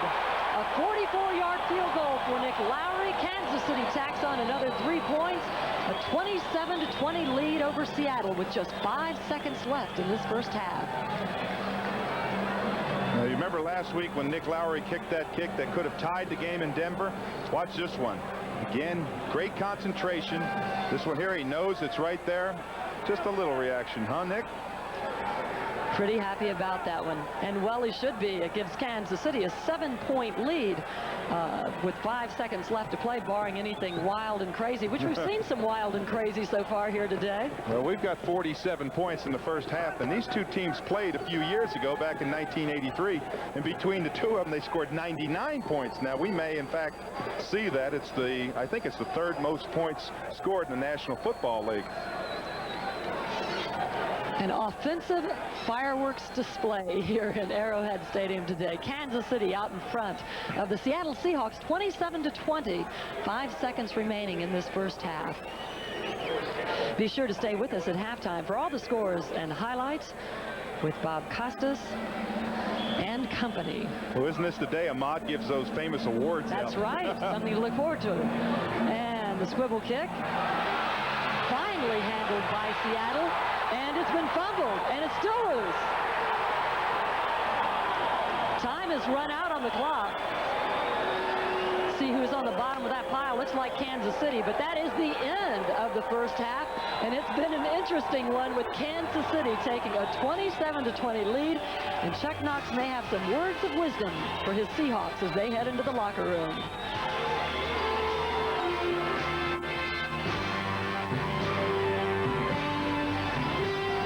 We'll be back with more from the NFL Live in just a moment. Kansas City leads this one in KC 27-20. We're back in Kansas City where the Chiefs lead the Seattle Seahawks 27-20 at the half.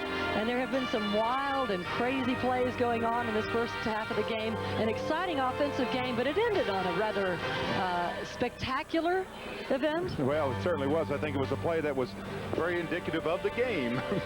And we will have more of the game, but NFL Live is next. We'll be back after these. Welcome back to NFL Live. Frank DeFord joins us now. Out at the Meadowlands today, the Giants and Jets are playing out the schedule. A game that looked at the beginning of the year as if it would be all important is now just a matter of pride. And there's very little Christmas cheer around the defending Super Bowl champions, but you've got a story about their general manager, George Young. Yes, Bob, and no one suffered the Giants' nightmare this year more than George Young, the general manager, who was 1986 Football Executive of the Year. And while there can be no professional consolation for Young this year, there is one great personal compensation. Young taught history in high school for many years, coaching football on the side, and this story, and its spirit, it's a Christmas story, began back in 1965 when Young had a terrific quarterback at the high school where he coached in Baltimore. The boy's name was Kurt. He was all-state. Big Ten schools were chasing after him, and everybody told Kurt he was the greatest thing in shoulder pads. Kurt was black, too. He was going to be the first great black quarterback. And so one day, Kurt went to see Coach Young to discuss which big-time, Big Teal football school he should sign with. And he was shocked to hear the coach tell him, "Son, you're not that good. Not really. You're just a fine high school quarterback." Everybody else told Kurt he was the next Unitas. But the supreme irony was that only his coach, only George Young, said, "Just get the best education, maybe play a little football for fun." And so Kurt screwed his head back on and elected to go to Yale. And just as George Young predicted, he didn't get a single vote for All-America, but he was chosen a Rhodes Scholar. And after Oxford, he went to Harvard Law. And then he returned to Baltimore. And finally, a few weeks ago, Kurt at last became a professional quarterback of sorts. The Giants were in the cellar, but Kurt Schmoke became the first black man elected to lead the 10th largest city in the United States. Kurt Schmoke, ex-high school quarterback, was inaugurated as the mayor of Baltimore. Without partiality or prejudice. Without partiality or prejudice. Execute the office. Execute the office. Of mayor of the city of Baltimore. Of mayor of the city of Baltimore. According to the Constitution and laws of this state. According to the Constitution and laws of this state. Congratulations, Mr. Mayor. Thank you. Well, you'd have to say that George Young failed as a general manager this year, but 1987 was an even finer victory for his judgment.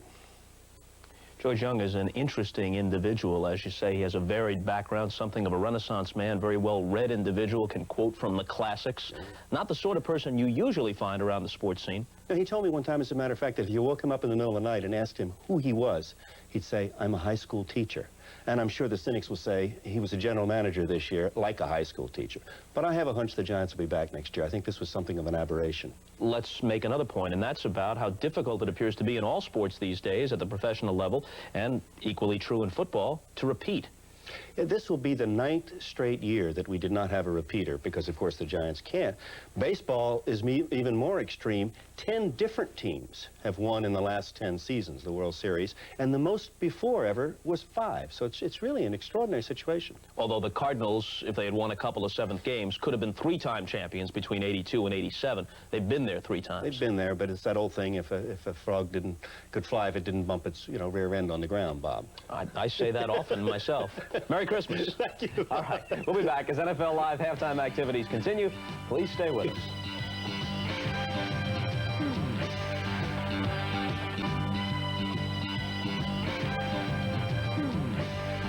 We welcome those of you watching the Jets-Giants and Seahawks-Chiefs games. Bob Costas along with Ahmad Rashad. Let's get you updated on what's happening elsewhere. The Oilers, looking to cinch a wild card, lead at home over the Bengals, 21-7. Checking the highlights from the Astrodome. Jerry Glanville was not a happy man early, but he has to be smiling by halftime.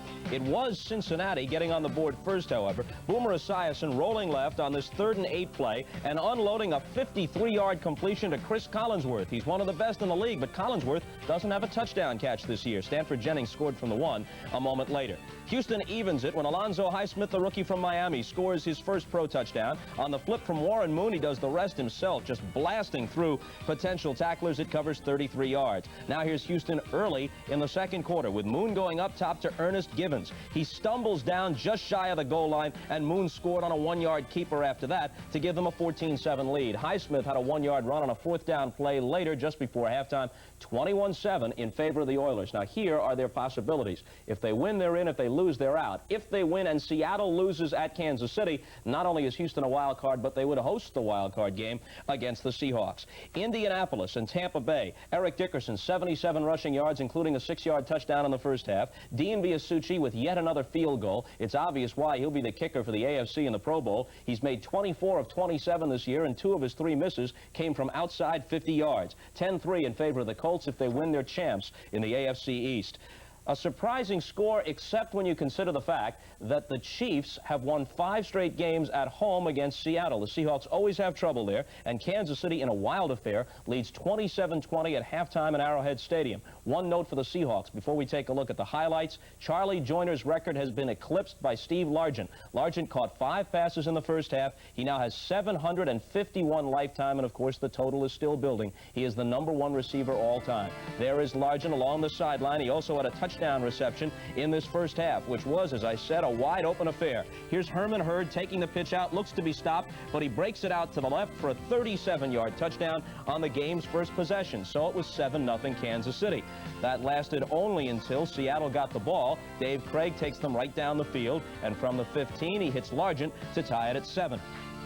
After a 35-yard Nick Lowry field goal gave Kansas City a 10-7 lead, it's Bill Kenny's turn to go up top. Terry Taylor, the Seattle cornerback, badly beaten by Carlos Carson, 81-yard touchdown, 17-7 lead. Craig threw another touchdown pass, this time to Paul Scansey as Seattle got close once more, but on the ensuing kickoff, watch Paul Palmer, the rookie from Temple. Second kick he's returned for a TD this year. The first one won their opening game way back in September against San Diego. This time he goes 92 yards, and when all was said and done in the first half, the Chiefs had the lead, 27-20.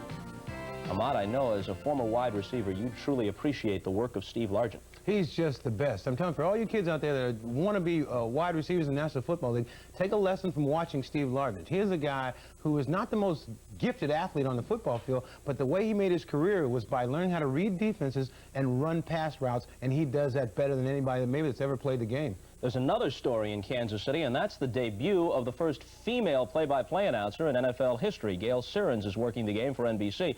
Now, we know those of you who are seeing the Seahawks-Chiefs game have heard these calls during the first half, but for the benefit of those elsewhere, let's take a quick listen to some of the work of Gayle Sierens today at Arrowhead Stadium. From the 37, the pitch to Herman Hurd. Hurd moves ahead, gets that pass to 35, still on his feet, and he's off. Touchdown, Kansas City, Herman Hurd. Norm Johnson in to kick it off for Seattle. Palmer fields it inside the 10, up past the 20. Still on his feet. He's to the 40. And he may be all the way. Still, yes, he is. Touchdown, Kansas City. Gayle Sierens sounds pretty good, but of course the official verdict doesn't come until Rudy Martzke says yay or nay tomorrow in the USA Today. That's just the way it works in this business. The Jets and the Giants, halftime at the Meadowlands. The game some of you are watching. Sims with a pair of touchdown passes, one to Turner, one to Bavaro, 17-7 in favor of the Giants. Dallas trying to ruin St. Louis's bid for a wild card, and the Cowboys lead in Dallas at halftime, 14-10. Just before the half ended, Neil Lomax threw a 2-yard scoring pass to J.T. Smith to pull the Cardinals to within 4. Big first half for Herschel Walker, 84 yards rushing, including 2 11-yard Dallas touchdowns. If the Cardinals lose, Minnesota backs in. If St. Louis wins in what could be a lame duck season for them in St. Louis, they become a wild card team.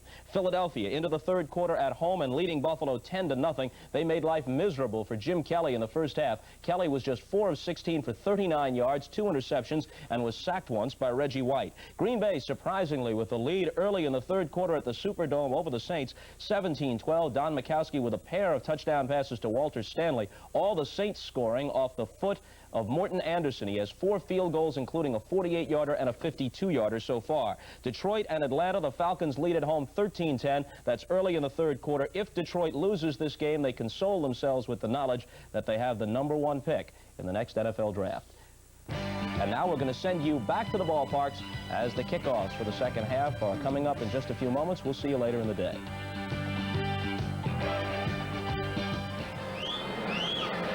Welcome back to Arrowhead Stadium. Gayle Sierens along with Dave Rowe. We've seen quite a football game so far in this first half. Kansas City leading 27-20. Did you expect to see this many points between these two teams in the whole game? Absolutely. First of all, Kansas City hasn't scored this many points in a full game. Absolutely. I just did not expect that. I'm quite surprised by it, and we still have a second half to play. Well, how do you expect that second half to be played versus this first half? Well, I think that both teams are going to make the adjustments. Obviously, Chuck Knox is in there, and he is just going to go in there and just going to rip his team apart because they are a good football team. They're going into playoffs. They could win the AFC Western Division, and they're not playing like a Western Division champion. I think defensively they have to be questioning what's going on down here on the field. We look at the first half stats. You see Seattle and the Chiefs pretty much the same on first downs, rushing fairly close, passing. Chiefs out in front by 39 yards there. Total offense 231 to 282. Turnovers, that was the difference. The Chiefs have picked up one or lost one. And the time of possession, Seattle has had the football longer, but I guess the time of possession doesn't matter when it comes right down to who's winning the football game. And it's 27-20. Kansas City is winning this one. This kickoff is sponsored by Budweiser, the king of beers, as we get set to start this second half here in Kansas City. Takes it inside the 10, brings it up past the 25, still on his feet at the 30, to the 40, and finally chased out of bounds at about the 41-yard line by J.C. Pearson.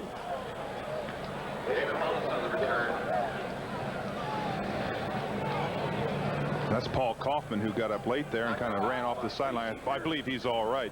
What you want to do is you want to loosen up, and watch Craig. He's going to loosen up, warm those fingers up, get the touch. You come out and you warm up, but it's a cold day and the wind is blowing and there's a lot of snow around here, and of course Seattle's not used to playing outdoors here in this type of weather. Kurt Warner and John L. Williams out of the I for Seattle. 1st and 10 from the 41. Warner with the football. Gets it up to about the 47, 48-yard line. Stopped there by Jack Del Rio, the right outside linebacker for Kansas City. We're just getting started here in this second half. We'll see just how different it was from the first. A lot of offense in that first half, but certainly not a lot of great defense. 27-20, Kansas City leads this one. 2nd and 3, the ball on the 48-yard line.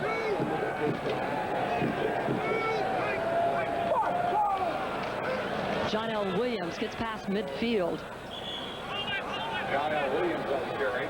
This one will be very close to that first down marker. First thing the referee came in and said, hold it, hold that spot, in other words, so they can see, in fact, if it is a first down. 3rd and 3. 3rd and inches. Check that. 3 inches. 3 inches. There you go.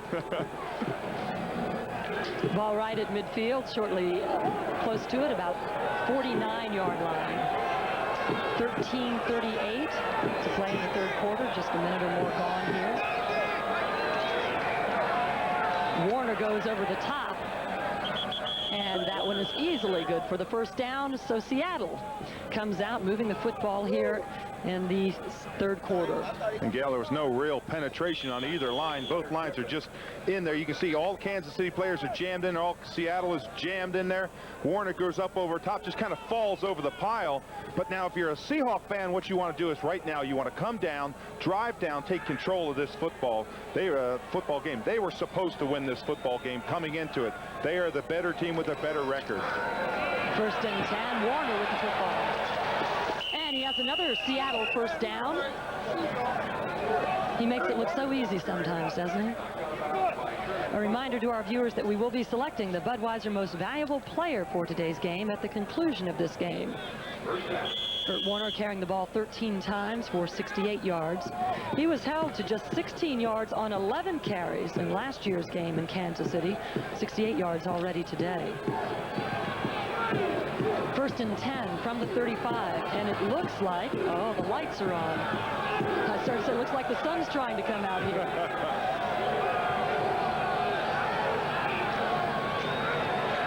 John L. Williams. He may pick up a yard, but it's going to be close. Kevin Ross is right in there to jam him, along with James Harrell. And Gayle, as we watch it, Kevin Ross now he's on coverage, then he has to come up and make a tackle. He's got Largent one-on-one here. Now as soon as he looks back in, sees it's a running play, quick reaction back in. Now he's got outside containment. Make sure it gets outside. He is a big hitter for this Kansas City team. Big sticker on defense. Paul Moyer of the Seahawks will not be back today. He has a bruised shoulder. 2nd and 9, the pickup of 1. Warner again. Still on his feet. He's down to the 20 and drops the football. And Kansas City has it. Mark Robinson comes up with it. A big fumble here. So Seattle comes out on their opening drive. Take another look at this one. Well, Warner's got great moves. When he goes into the hole, he skips. Look at the little dance. Gets the feet down right well. Just a great running back. Now watch, he gets real careless there. Again, there's the big hitter, Kevin Ross, number 31. He tackles with his head, put his head right on that football, and popped the ball out. That's something that Kurt Warner does not do very often, and that is fumble the football. Well, this one gives it back to Kansas City as this second half gets started. The Chiefs lead 27-20. And they're having the replay official take a look at this one. They hold up the call, and so Kansas City does have the football. 1st and 10 from the 19.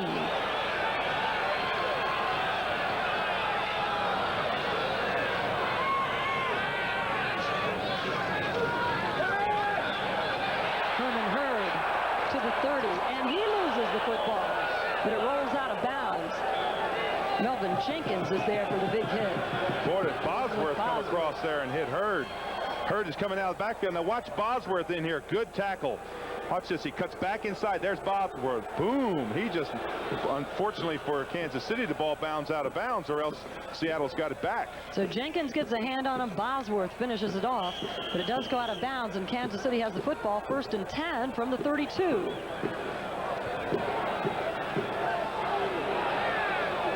Okoye and Hurd out of the I.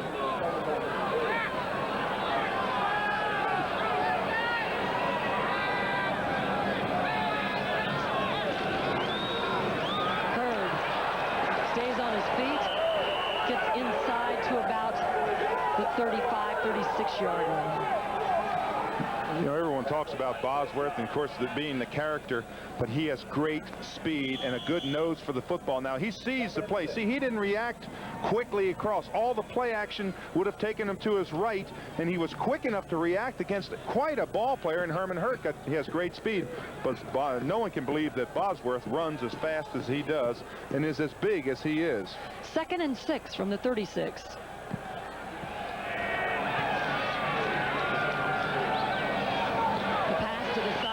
Is complete.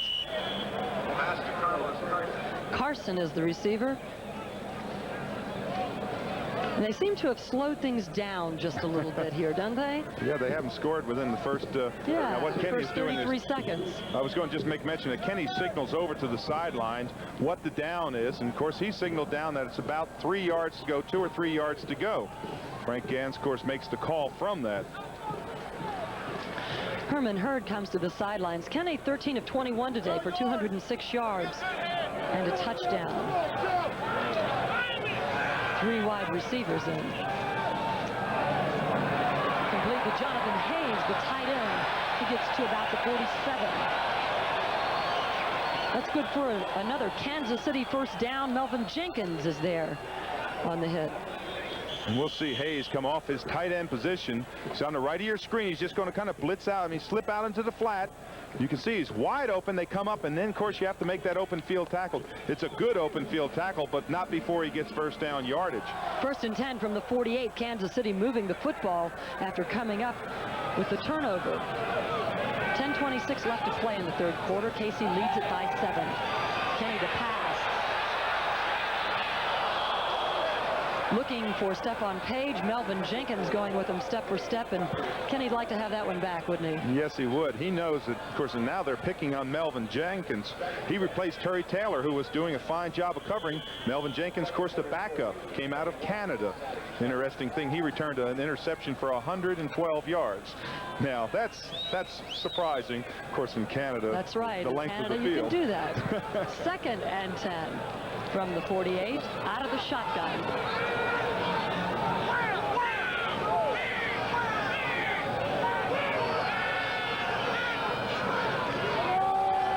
Okoye, pass midfield to the 45.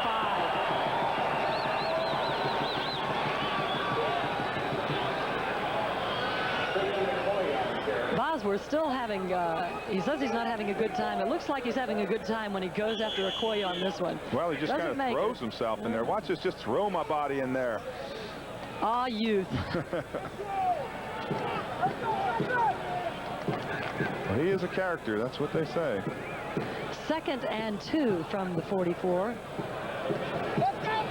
Okoye and Hurd in for Kansas City. This is complete to Hurd. And it's good for a first down. Mark Moore chases him out. Kansas City keeps it going. Hey, Gayle, this time Seattle is totally confused. Look at him, no linemen down there. Everybody's all moving around. You saw people pointing, and they caught him off guard. They were able to slip Herman Hurd out of the backfield. They hurried up offense. Seattle has got to make quicker adjustments. Their linemen weren't even down on the line of scrimmage. 9:34 left to play in this 3rd quarter. Kansas City leads it 27-20. 1st and 10 from the 36. Kenny gets it off, complete to Page. Patrick Hunter there chases him down.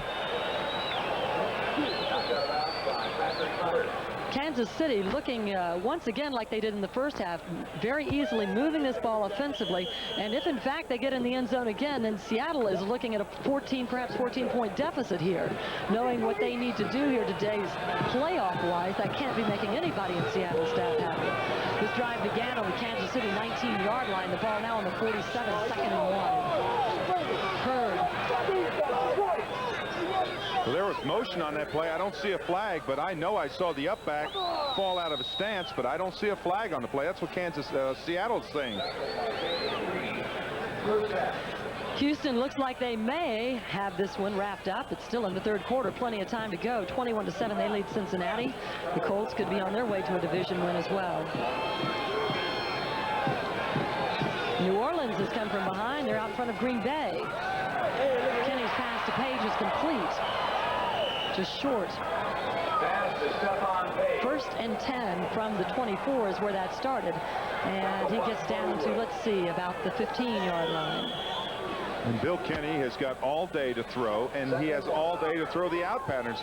That is at least 5 or 6 plays on this drive that he's thrown the out patterns to his wide outs. That's where they run down about 7, 8, 9 yards and turn out. Quick passes, very little chance of being intercepted. 2nd and 1 from the 15-yard line.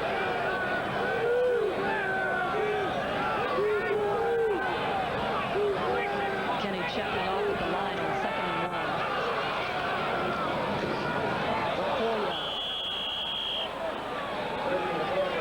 1. Brian Bosworth right in there again. Oh, the Boz steps up on this play. One thing is you want to do as a linebacker is not catch. Slide the line and step up. Watch Bosworth on this play. Watch the snap, step up. Boom, and he just takes Okoye down. It's an excellent play. So it's good for a first down. Chuck Knox not at all happy about this. Take a look, though. His career wins. An impressive record, but his wins in Arrowhead Stadium, he'd like to forget about that. 12th play of the drive coming up. 1st and 10 from the 14. Out of the end zone. Too much arm on that one. Jonathan Hayes, the intended receiver. And Kenny just giving a little direction there. Right, he was confused on the pattern. You can see him shaking his head when the receiver came back and said, no, you called so-and-so. But Kenny that time wisely threw the ball out. They're in great field position inside the 15-yard line. The worst they want to get out of this is a field goal. This is an important play. 2nd and 10. Kansas City looking to go up by 14 here early in the third quarter.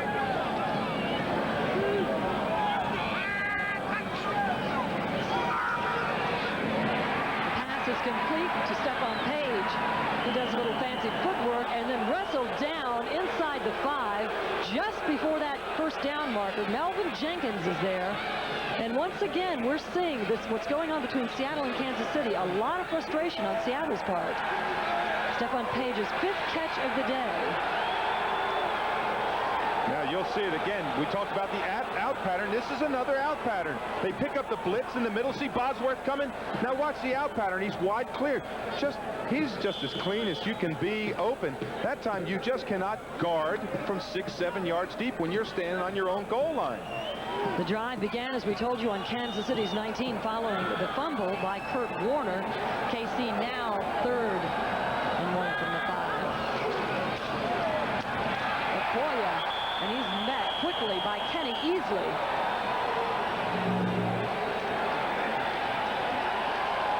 But that's good enough for the first down. So Kansas City knocking on the door. 6:34 left to play in this third quarter. They lead at 27-20. 1st and goal from the 3. And Gayle, they have used up a lot of the quarter on this drive. I don't know exactly what the time of possession on this one drive is, but they have controlled it, driving from their own 19-yard line. They're almost in for a score.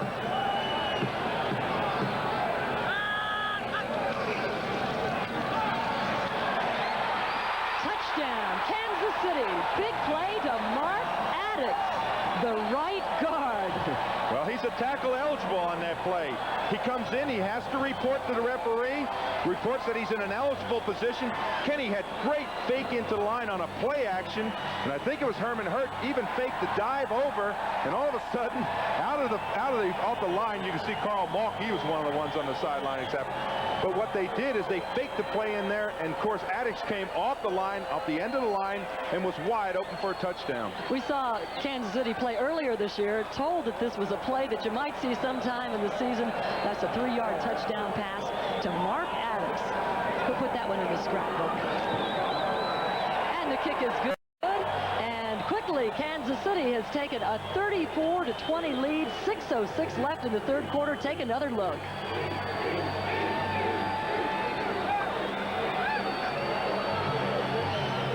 We'll be back in a moment.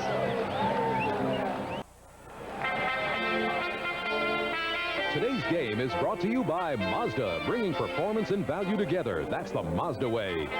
By IBM. And by U.S. Sprint. We're building the first and only 100% digital fiber optic network clear across America. Not often that Mark Addix gets to dance around in the end zone because he ended up with the football. He did in this case. Kenny 8 of 11 in that drive. Kansas City kicking it off. David Hollis, the 25 to the 30, still on his feet and down to about the 44-45 yard line. Stopped there by Darryl Colbert. Kansas City scoring 34 points in this game so far, and we'll be back in just a moment. Welcome back to Kansas City's Arrowhead Stadium. Gayle Sierens along with Dave Rowe. Seattle in a terrible position right now. They are down by 14 points. Desperately need to win today's game to stay in the hunt for home field advantage in the playoffs. Houston leading their game. Quickly comes out passing. The pass to Butler is complete. And there are some very important scores around the league today. Houston, one of them. Houston wins. Seattle loses today. Seattle has to travel to Houston. They're out in front of Cincinnati in the third. The Colts still leading the Buccaneers, and the Giants out in front of the Jets. St. Louis now trailing in their game with Dallas. It's 1st and 10 here from the 40-yard line. Kurt Warner. Stopped by Dino Hackett. Jack Del Rio in there to give him a slap on the head and say, nice job. Kansas City's defense now has to be coming alive. And Warner is taking his time getting up. Boy, he's holding that left ankle. You can see it's taped outside his shoe. He may, in fact, have sprained his ankle. If they lose him, they lose a lot because he is just about 40% of this offense, especially running. Now watch the tail end of this play. Maybe we can see that left ankle. Keep your eye on that left ankle. It looks as if it just kind of gets just caught up underneath him. It didn't really look as if he really sustained any type of an injury. We'll check on Kurt Warner here with 5:27 left in the third quarter. KC leads it 34-20. More bad news for the Seattle Seahawks. Kurt Warner being taken off the field. Turned an ankle and is being taken off going into the locker room. Eric Lane comes in.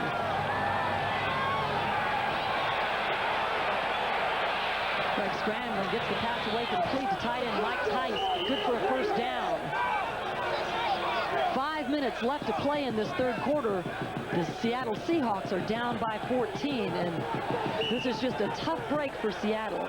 Oh, when you take 40% of your running game and you take it out of the play, that really dictates what you're going to do. And another Seattle Seahawk is down on the field across the way. They just can't afford to lose these players. It's the tight end Mike Tice, a 7-year player out of Maryland, came into this game with a pair of touchdowns, and he's down on his back. They're going to x-ray the lower left leg of Kurt Warner, taking him into the locker room to do that. And now Mike Tice is up and around for Seattle. And Gayle, it's really important now for Seattle to score. They're at 14 points down.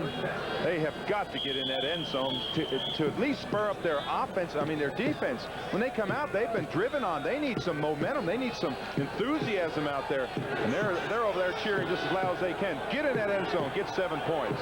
So 1st and 10 from the 29, John L. Williams. And Eric Lane now in for Warner. Largent in motion.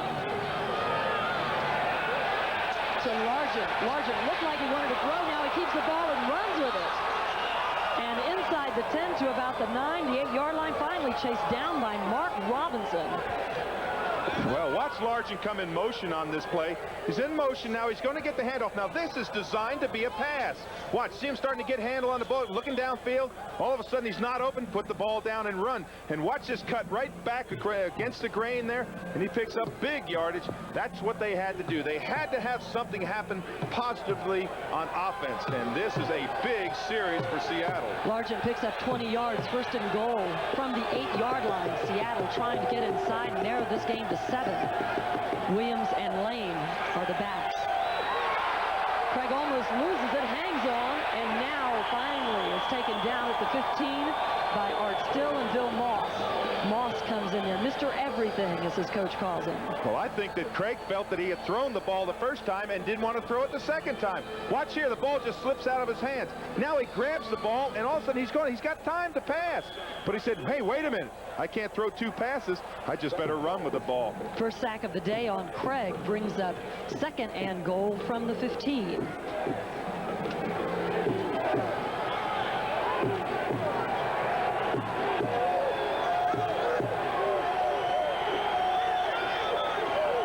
The shotgun for Craig. Largent, the man in motion.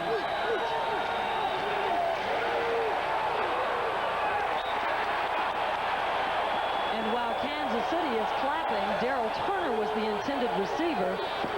And you wanted interference call on that one. I stood up on that one. I surely thought that was interference. It was one-on-one coverage. Kansas City had blitzed. You can see the linebackers coming into play. And watch the tail end of this. Turner feels he's interfered with it. You can see the coverage is right on his back. That's Albert Lewis. I thought he was interfered with. I really did. What a big play now. 3rd down. Pivotal play here for Seattle, trailing by 14, 3:48 left to play in the 3rd quarter. 3rd and goal from the 15 out of the shotgun.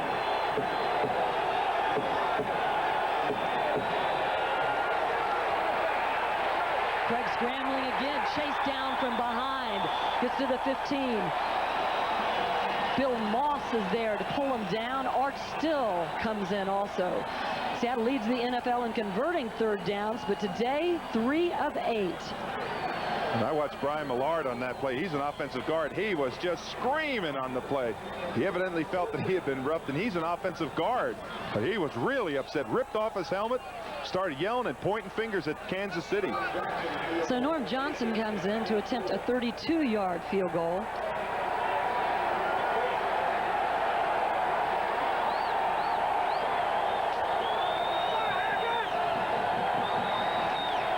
Kick is up, and it's no good. So Seattle gets all the way inside the 10 initially. They walk away with no points, and Kansas City still leads this one, 34-20, with 2:58 left in the 3rd. So on the missed field goal, Kansas City takes over 1st and 10 from their own 20-yard line.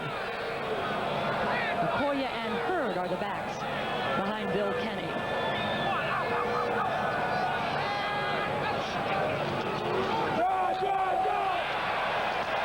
Okoye past the 30, and that's good for a 1st down.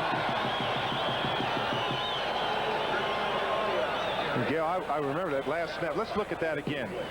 Now, this is the field goal.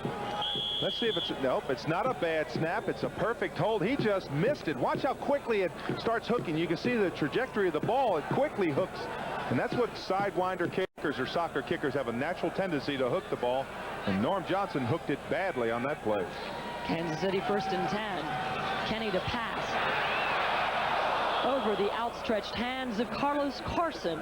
Kenny easily there step for step with him.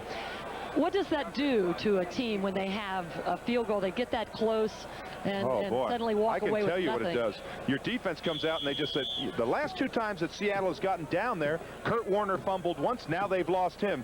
Now they get down here again and they come up with no points. And this is a big, big game. I mean, they have got to score. They want to be at home. We saw the advantage that they have at home. They know the importance of this game. 2nd and 10 from the 31 out of the shotgun. Kenny hands off to Hurd. Hurd still on his feet. What an exciting player he has proven to be on this day. Gets down to about the 43-yard line. and Kenny Easley is finally there, and what a great day he's having. 24 yards on the pickup. And Gayle, this looked almost like a carbon copy of that first play in the first quarter. Watch, he gets into a pile, and people just seem to ease up. Look at him right there. He's in the pile. He's tackled, right? Look at him. All of a sudden, boom, he pops out of the pile. Now he's off the run. Now everybody's got to put it back in gear and run him down. Herman Hurd had his best day last week with 93 yards. This is his career high at 98 yards already, only 9 carries. He's averaging almost 10 yards a carry. Not bad, and opened the game up with a touchdown, 1st and 10 from the 45. I should say almost 11 yards a carry. Paul Palmer. Some other scores from around the NFL today. Some close ones going on. Cincinnati makes it interesting with Houston. Houston's leading it. Tampa Bay trailing Indianapolis now with a more comfortable lead.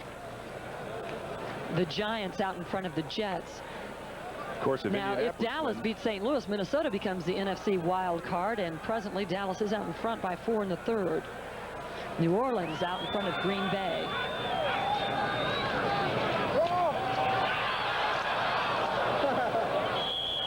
And it's Palmer carrying the football again for Kansas City. Fred Young is there, and he's been rather quiet today compared to some of the games he's played earlier this season. Well, Fred Young, is their #1 tackler. Every year he's over 100 tackles. Made this team on special teams. But you know, there's not much time left in this 3rd quarter. In that 4th quarter, I can guarantee you there's going to be some tight people on Seattle's sideline if they don't, in fact, get this football game. Big play coming up right here for the Seattle defense on 3rd and 5. Kenny gets nailed, but gets the pass off to Page, who's wrestled out of bounds, and this one's going to be very close. Let's see where they spot the football. Oh, boy, did Bill Kenny take a shot in the chest by Brian Bosworth. Bosworth just exploded through the hole. It's a blitz. Watch Bosworth. Watch him now. Dead run. Now watch what he does to Kenny. Boom. Look at Kenny just bounce off him. And Kenny's still down. Oh, he took a tremendous shot. What happened? When you bounce that far off of somebody, it's like hitting a car. Watch this thing again. I'm telling you, no, this is a clean hit. It's a great hit. Watch Bosworth full out. Now watch how far Kenny bounces. Look at that. He bounces back 3 yards. Bill Kenny still down on the field being tended to. And Gayle, they put the ball down on the sideline. I know we're looking at Bosworth, but the ball is down. They've got it. The referee came right in and measured the spot, and that's what they're trying to determine, whether it's 1st down or 4th down. I think they're going to be within an inch of 1st down. 14 seconds left here in this 3rd quarter of play. Kansas City leads at 34-20. Seattle has seen Kurt Warner leave the game injured. Bill Kenny is on the ground, and you were right. We're talking about inches here. Kenny finally sitting up. Bill Kenny has taken some tremendous shots, but he'll remember that one. They talk about $11 million shot or $11 million linebacker. That was quite a shot. That young man, he has got a future. You know, I talked about his speed, how people just can't believe that he is that fast. He weighs 250 pounds. It's good to see Bill Kenny up walking around. Has the helmet off, walking around, getting a pat on the chest. 20 of 31 passes today for 257 yards and 2 touchdowns. A good day for the number 9. And with just inches to go, we see Frank Sayer coming in. Sayer comes in, no touchdowns, 4 interceptions, has completed 26 passes. And Gayle, this is a big down. Everybody on Seattle is going to be up on that line of scrimmage. All the linebackers will be up tight. They've got to stop them on this situation. They've got to stop this 1st down. 4th and inches at the 36. Got it.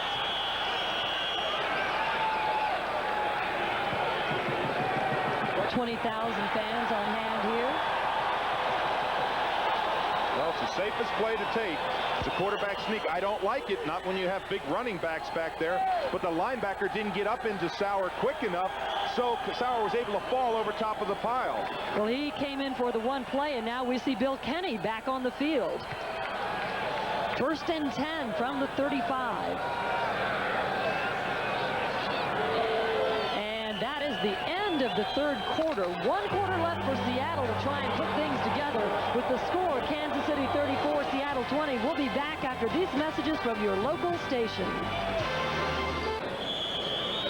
We talked in the early going about the tough time Seattle has when they come to Arrowhead Stadium. Today has been no exception to that. Well, it really hasn't. Kansas City has run for over 400 yards offense so far. That's unbelievable in just 3 quarters of a football game. And Kansas City trying to really put this one away. And if they get a field goal, a touchdown out of this, it really makes it tough going for Seattle. Through 3 quarters, these are the statistics. Rushing yards, the Chiefs are ahead. Passing yards, they're ahead. Time of possession, they are trailing Seattle, but the scoreboard says Kansas City 34, Seattle 20. 4:34 left to play in this football game, a most important game for the Seattle Seahawks. 2nd and 11 out of the shotgun.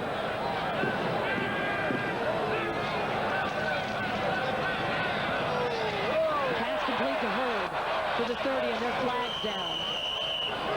Brian Bosworth comes in there again. And Gayle, this may be the best thing to happen to Seattle today.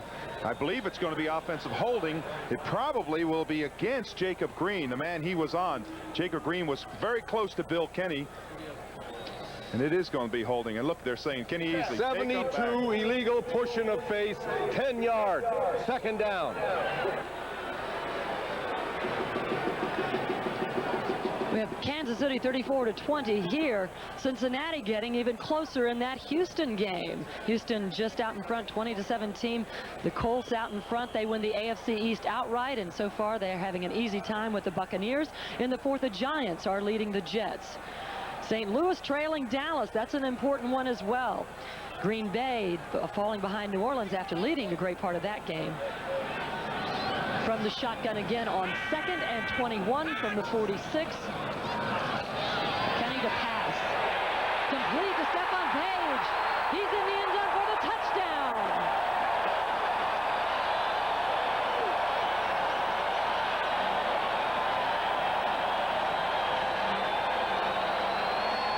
Yeah, when you blitz and you don't get there, it is a terrible job for those defensive backs to try to cover them. They blitz from the outside. 25, David Hollis blitz. There's Bosworth up the middle. You can see Hollis in the corner. All of a sudden, Kenny gets the play off. You can see he doesn't see the reception, but Stephon Page right down the middle of the field. A 46-yard touchdown reception for Stephon Page. Nick Lowry coming in to try and add on another one. This is tough going for the Seattle Seahawks. Well, if you don't get there on the blitz, it puts your defensive backs in a terrible position because they're trying to stay with the likes of Carson and Page and Jonathan Hayes, and you just can't do it. The kick is up and good. Kansas City 41-20, and take another look at this one. It was pretty. There's the pickup of the blitz. You can see that Kenny doesn't see it. Page right in stride. He's got it in for the score. And you talk about tough times, it's 41-20. Today's game is brought to you by Bud Light, proud sponsor of the 1988 U.S. Olympic team. Everything else is just a light. By BMW, the ultimate driving machine. To arrange a thorough test drive, phone your nearest BMW dealer. And by Sinex Ultra Fine Mist. It goes up and stays up. Welcome back to Kansas City, where the Chiefs have a 41-20 lead. Nick Lowry kicking it off. Bobby Joe Edmonds takes it for Seattle. Stopped at the 25-yard line. Bill Kenny just having a terrific day for the Chiefs. 21 of 32 over the 300-yard mark, 301 yards and 3 touchdowns. Not a bad afternoon, and what a way for Kansas City to finish up what has been a really tough season. Well, it really has been, but right now it's important for the Seahawks to get on the scoreboard. They have got to score. They've got to score very quickly. They need to control this football game. They need 2 scores in a hurry. 1st and 10 from the 26. Seattle trying to get back in this one. Craig's pass is complete. John L. Williams takes it. J.C. Pearson is there to stop him. 2nd-year player out of Washington. And as you said, it's tough. Seattle's having a tough day anyway. Kurt Warner goes out of the game, and their troubles mount. Oh, they really do, and it's compounded. They're down 21 points, and they only have 13 minutes left in this 4th quarter. So they've got to score, and they've got to score quickly. You can forget about the run now. It's all passing. And that's why Dave Craig is out of the shotgun here on 2nd and 5. The pass is complete, but not good enough for a first down. Paul Scansey on the far sideline, and he is slow to get up. And finally, the sun is coming out here in Kansas City. Maybe that's an omen from Mother Nature that she's finally decided to shine on this Chiefs football team. Receiver Paul Scansey is the player down on the far sidelines.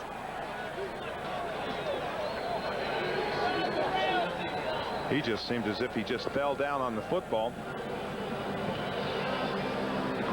A sprained leg is the report on Kurt Warner. He is definitely out for the remainder of this game. And there are 12:44 left to play in this game, with Kansas City leading at 41-20. Paul Scansey is up, and on the sidelines for Seattle, the Seahawks take over 3rd and 1 from the 35. John L. Williams. And let's see how close this one is. 12:22 left to play in this game. And Gayle, if they don't make this, if they didn't make it, in fact, on 3rd down, they will probably go for it on 4th down, because they have no alternative now. They have got to get back in this football game. They are 3 scores down. They've got to be able to drive downfield. So I would be almost assured that Chuck Knox would go for it. 4th and 1 on your own 36.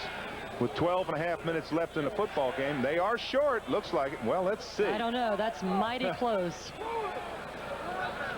Well, it's the length of the chain is what it is. The length of a chain. And they're saying fractions will keep them from a first down on this one. Now, I think what he said there is dive over top. I think he did too. When he gave that little motion, pretty obvious one Chuck there. Knox said over top, right up the middle, over top. But do you surprise anybody doing that? Well, but do you always get the first down doing that? No, you don't always do it, but it's 4th and inches, and we do mean inches, perhaps inch.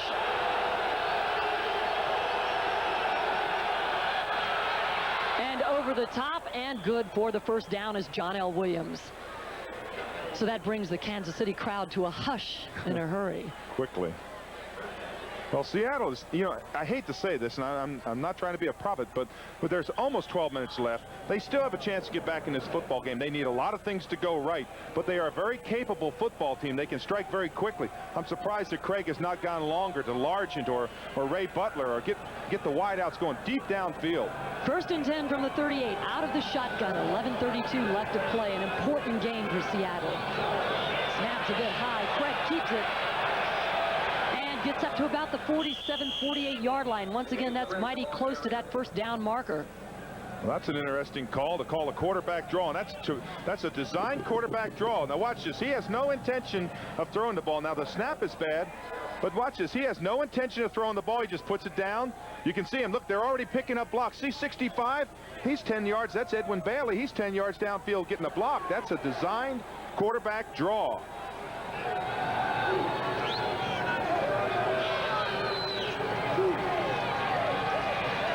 Complete to Eric Lane. Lane still on his feet, gets to the 40 and a first down. So Seattle is moving the football. With Kurt Warner out, Eric Lane is in. A pickup of 12. Well, that's exactly what you want to do. Short passes, pick them up, crossing patterns coming across there. Just control the football. Don't use a lot of time. He's got the 30-second clock. He wants to get this play off in the high teens, 17, 18 seconds left. Scansey had sprained his shoulder, is out for the remainder of the game. 1st and 10 from the 40. Out of the shotgun again. Over the middle, in and out of the hands, and bobbled by Byron Franklin, but there are flags everywhere. And the flag was thrown where it's almost always holding.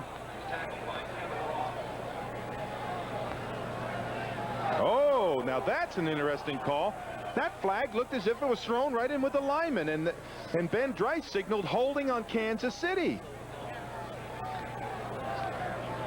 Well, illegal hands to the face on a defense, 5-yard penalty, and that's a first down. Okay, now what the call is an illegal hand to the face. The defensive lineman, when he rushes, they used to allow this where you could slap into the head. It was called a head slap, and you could rush that way. Now it's a jam to the face, and that's an illegal move on the defensive lineman, so that is tacked on. That's an additional 5 yards. Seattle maintaining possession of the football here in the fourth quarter. 10:09 left to play in this game. They have a 1st and 10 from the 33. They're trailing in this game by 21 points.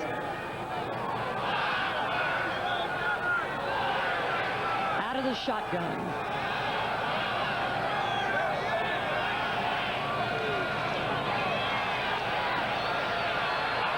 The pass over the hands of Darrell Turner, the 4th-year player out of Michigan State. Sherman Cockcroft there, and J.C. Pearson. And I think Craig really read that wrong. He thought it was a deeper. He thought it was about a 15 to 17 yard out pattern going towards the corner. And Darrell Turner turned it up at about 12, 13 yards. See him right there? He's saying, go deeper on that pattern. Just 12 to 17. I mean, 15 to 17 yards. Don't turn up. 2nd and 10 from the 35. Time remaining, 9:49 left in this game.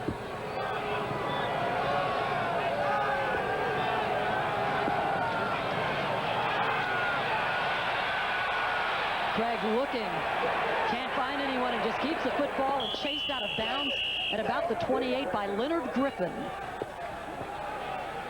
Well, Largent came back to protect his quarterback a little bit.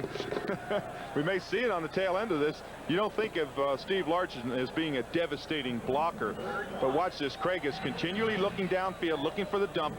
Now here's the pressure. He's going to skip outside of it. They lose containment. Now watch here. You'll see Z just fakes it there. Now watch Largent maybe come into your picture here. Bam.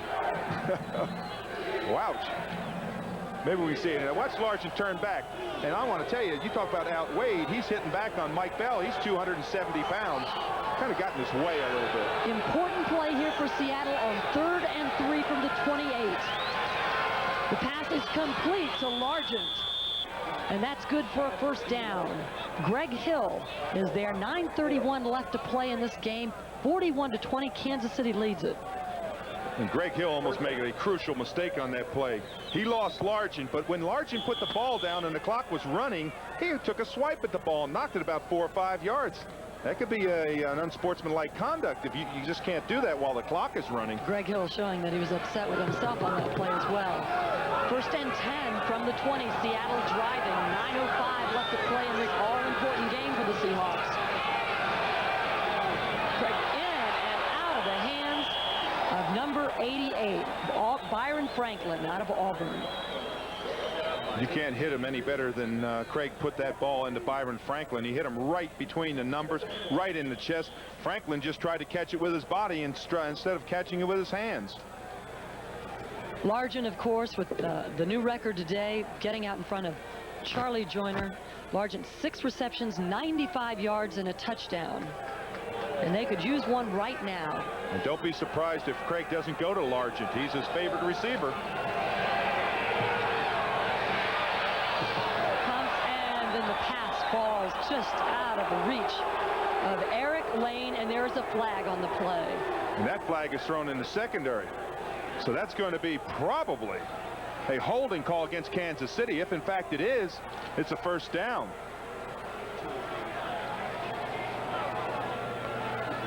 See what they're going to call. That's pass interference. At about the 11-yard line. There's a man who doesn't like it.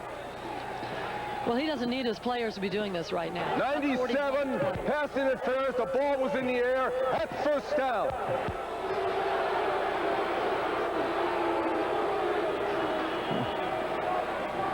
Well, maybe we can take another peek at that. No, we don't have enough time. They're hurrying up here. 3rd and 10 from the 14-yard line out of the shotgun. Check that. That's a 1st down, the penalty. Floats it into the end zone, and it is out of the reach of Largent. Kevin Ross was there going step for step with Largent. You know, Darrell Turner hasn't caught a pass yet today, and they've used every other receiver that they have, but Turner has not caught one. Came into this game with 6 touchdowns.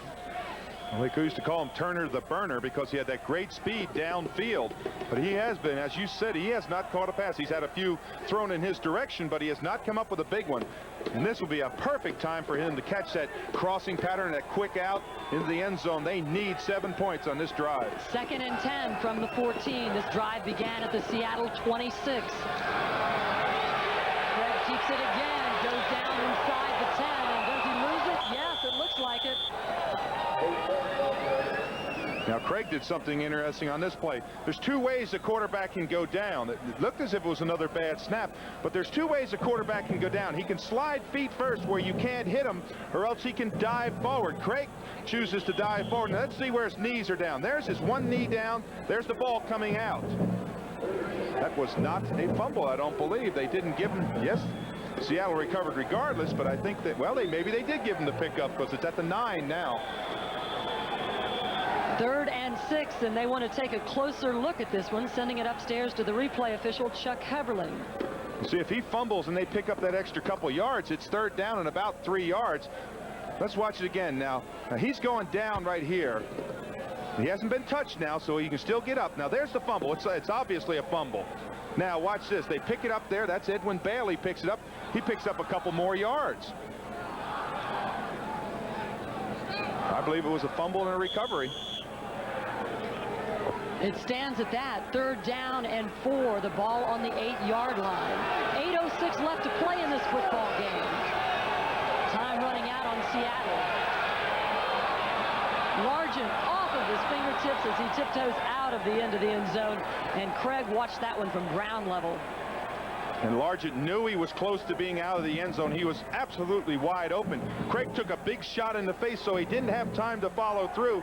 But Largent knew that he was near the end of the end zone. He just tried to stick out one hand, trying to concentrate on keeping those feet in bounds. 4th down. That's a big one. 7:58 left to play in this football game. This will be the 14th play of the drive coming up for Seattle. They trail by 21 points, 41-20. 4th and 4. The ball sitting on the 8-yard line. This may be the last big play they have this game if they don't convert.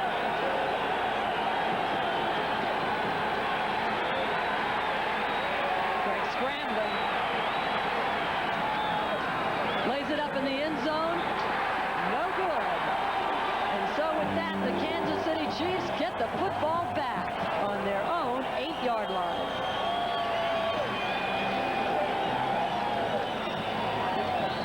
Okay, let's watch this again. Really, Craig threw this thing up into a multitude of players. He's under a lot of pressure. He doesn't panic, gets his balance back, but watch where he throws the ball. He has no choice. He throws the ball. Now look at this. There's 10 players around there. Everybody's up there hitting the football. And Art Still was in his face on that one. Chuck Knox, he may look at his chances going down here. 1st and 10. Kansas City takes over the football at the 8-yard line after Seattle fails to convert on 4th down. Christian Okoye brings it up to the 20 to about the 22-yard line, and the KC fans like that one.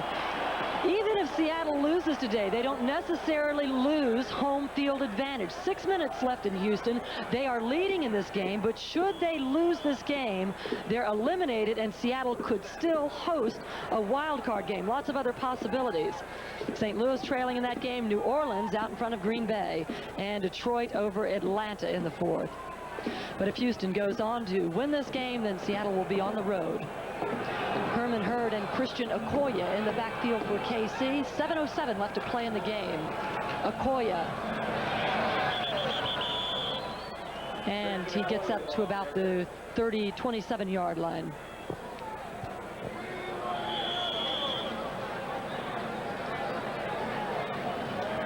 Well, there, of course, is the playoff picture, Gayle. If they lose today, they cannot win the AFC West. They could play the wild card at home if Houston loses, but Houston is, in fact, winning today.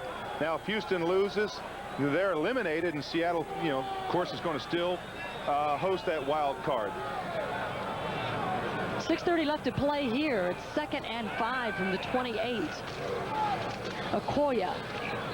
And he pushes ahead to about the 30-yard line. One further thought on that, of course, if the Oilers lose, San Diego can make the playoffs if they beat Denver. And then, of course, the Chargers would play up at Seattle. So there's a lot of things going on today, a lot of different scenarios that are going to be played out.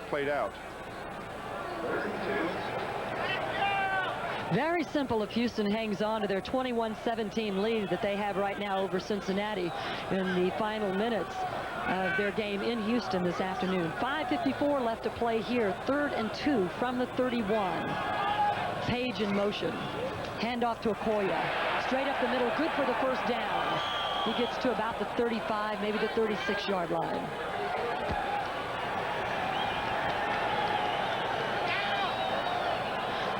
Okoye has carried the ball 12 times today for 62 yards. Are you terribly shocked at what's going on here today with Seattle? I really am. I thought Seattle was a much better team, especially defensively. You know, you made a mention of a couple plays ago that we haven't heard a lot out of Fred Young. Bruce Schultz we haven't heard of. We watched Brian Bosworth. Tony Wood started this game, and we haven't called his name a lot. Seattle has to be upset with their defense. They have not played well on defense. They have not controlled the line of scrimmage, and consequently, they've had 41 points scored against them. And Herman Hurd having a terrific day on offense for Kansas City as the clock continues to tick down. 4:57 left to play here.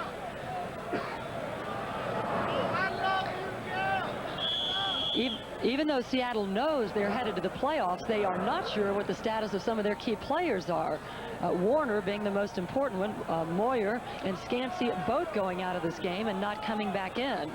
So 3 key players for Seattle. They are headed to the playoffs, but right now in what physical condition? Christian Okoye is the lone back now for Kansas City on 2nd and 8. Pass complete to Page. He turns and makes it to midfield. The clock continues to run with 4:16 left to play here in Arrowhead Stadium.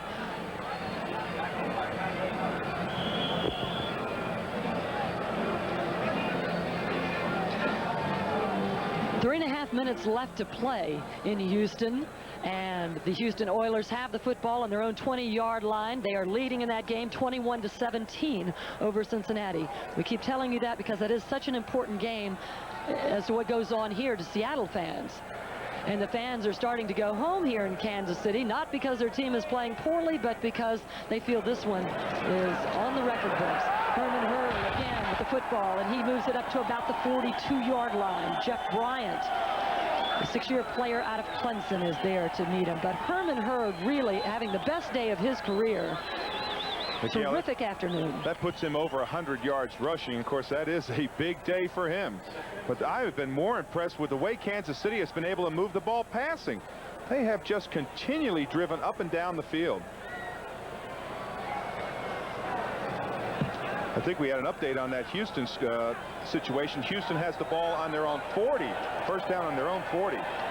3 minutes left in that game. Same left in this game. 2nd and 2 from the 42. Hurd again. The ball carrier tries to turn the corner, is pulled down, and there's a flag on the play. Keith Butler is there to chase him down.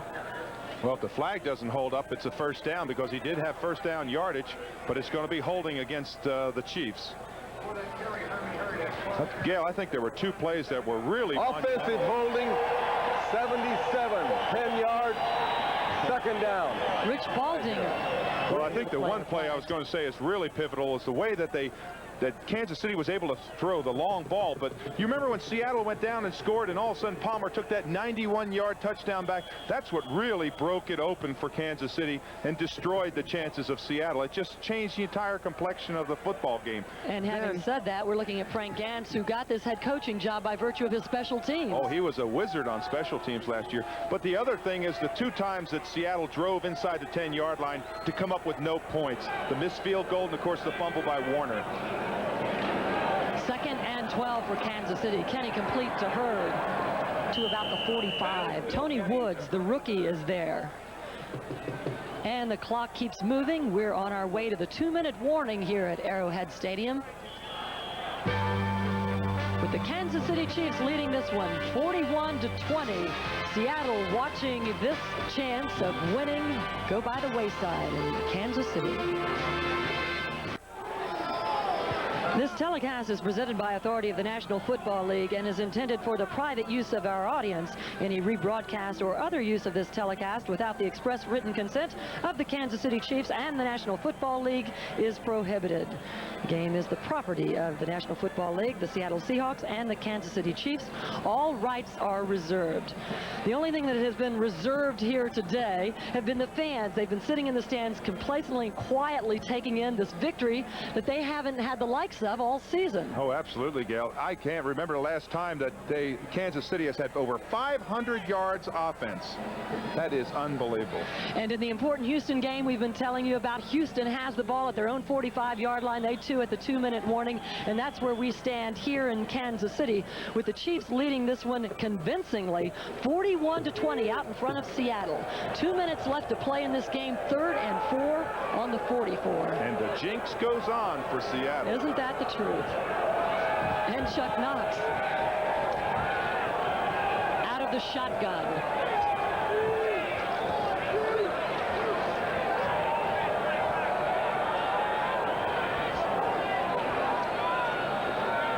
Kenny's pass in and out of the hands of Henry Marshall. Patrick Hunter chasing him out of bounds. So the incompletion brings up 4th down here for Kansas City. Kelly Goodburn has only punted the football twice today. This only punted once. This is his 2nd punt of the day.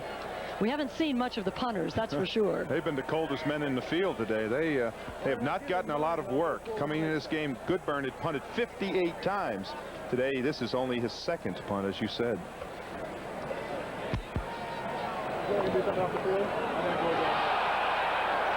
There's the flag down. Bobby Joe Edmonds takes it. And that's going to be roughing the punter. They ran into him. It's going to get the ball back to Kansas City. When things go right, they go very right. And this is the kind of day that Seattle has had all afternoon. From the opening drive, Kansas City has really been a thorn in their side. And there you see it. And so Kansas City comes back in. Melvin Jenkins is the player who is flagged on roughing Kelly Goodburn.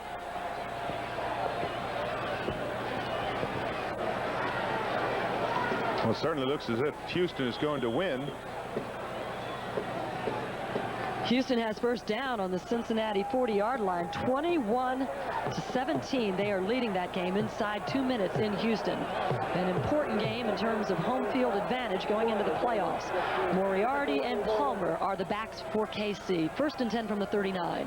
And Gail, as we watch this running play, I think back of what we talked about, the record that Seattle had at home compared to the record that they had on the road. It's an unbelievable difference there. They were what, 13-3 at home in their friendly confines, and on the road, I believe they were what, 6-8. And is that the kind of thing that haunts you when you know that you have so much trouble on the road and you're staring at the possibility of having to take your playoffs on the road? Oh, it does, because everything is disrupted. You have to travel, and there, of course, there it is. It really is a big advantage to play at home because you don't mess up or interfere with your play, with just your normal routine of the week. 2nd and 8 here for Kansas City from the 37-yard line. 1:10 left to play. Up the middle, Moriarty, good for the 1st down. Kansas City keeps it going here. And Gail, a 30-second clock. Bill Kenny's looking in the end zone at that 30-second clock. You can see Moriarty there. Give it to him. We're going home. At least we're going home happy after this one. But Kenny is looking at that 30-second clock. When it gets down to about 3, he goes into his cadence and snaps it. So he's using every second of it. And the clock continues to tick down. 43 seconds left to play in this football game. Kansas City, a 41-20 leader over Seattle. 1st and 10 from the Seattle 29-yard line.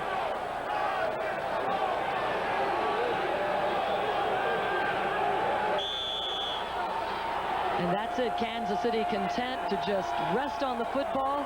This one is for the record books. The Kansas City Chiefs beating the Seattle Seahawks 41-20. Frank Gantz going out to midfield along with some of his players to say hello to Chuck Knox and say, well, we did it again here at Arrowhead, old buddy. And he's saying to Chuck Knox, you're 0-5 here. Seattle cannot win the AFC West now. It's just up to Denver to win. Seattle will probably not host a wild card playoff. They've got to travel. Well, this one is done. Kansas City has beaten the Seattle Seahawks 40-20 here on a chilly day in Kansas City.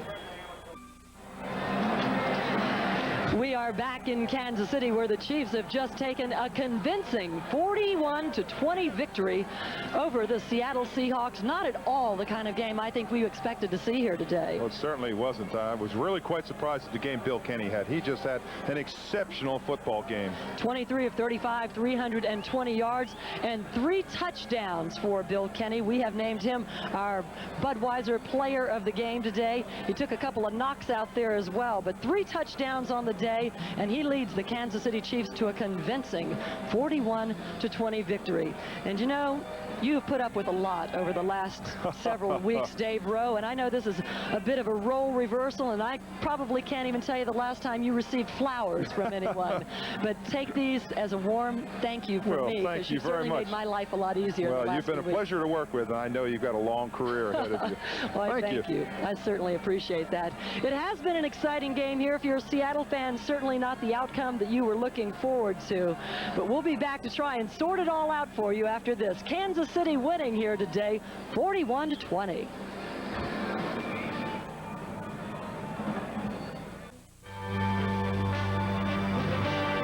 Some other very important scores from around the league. The latest one in Houston.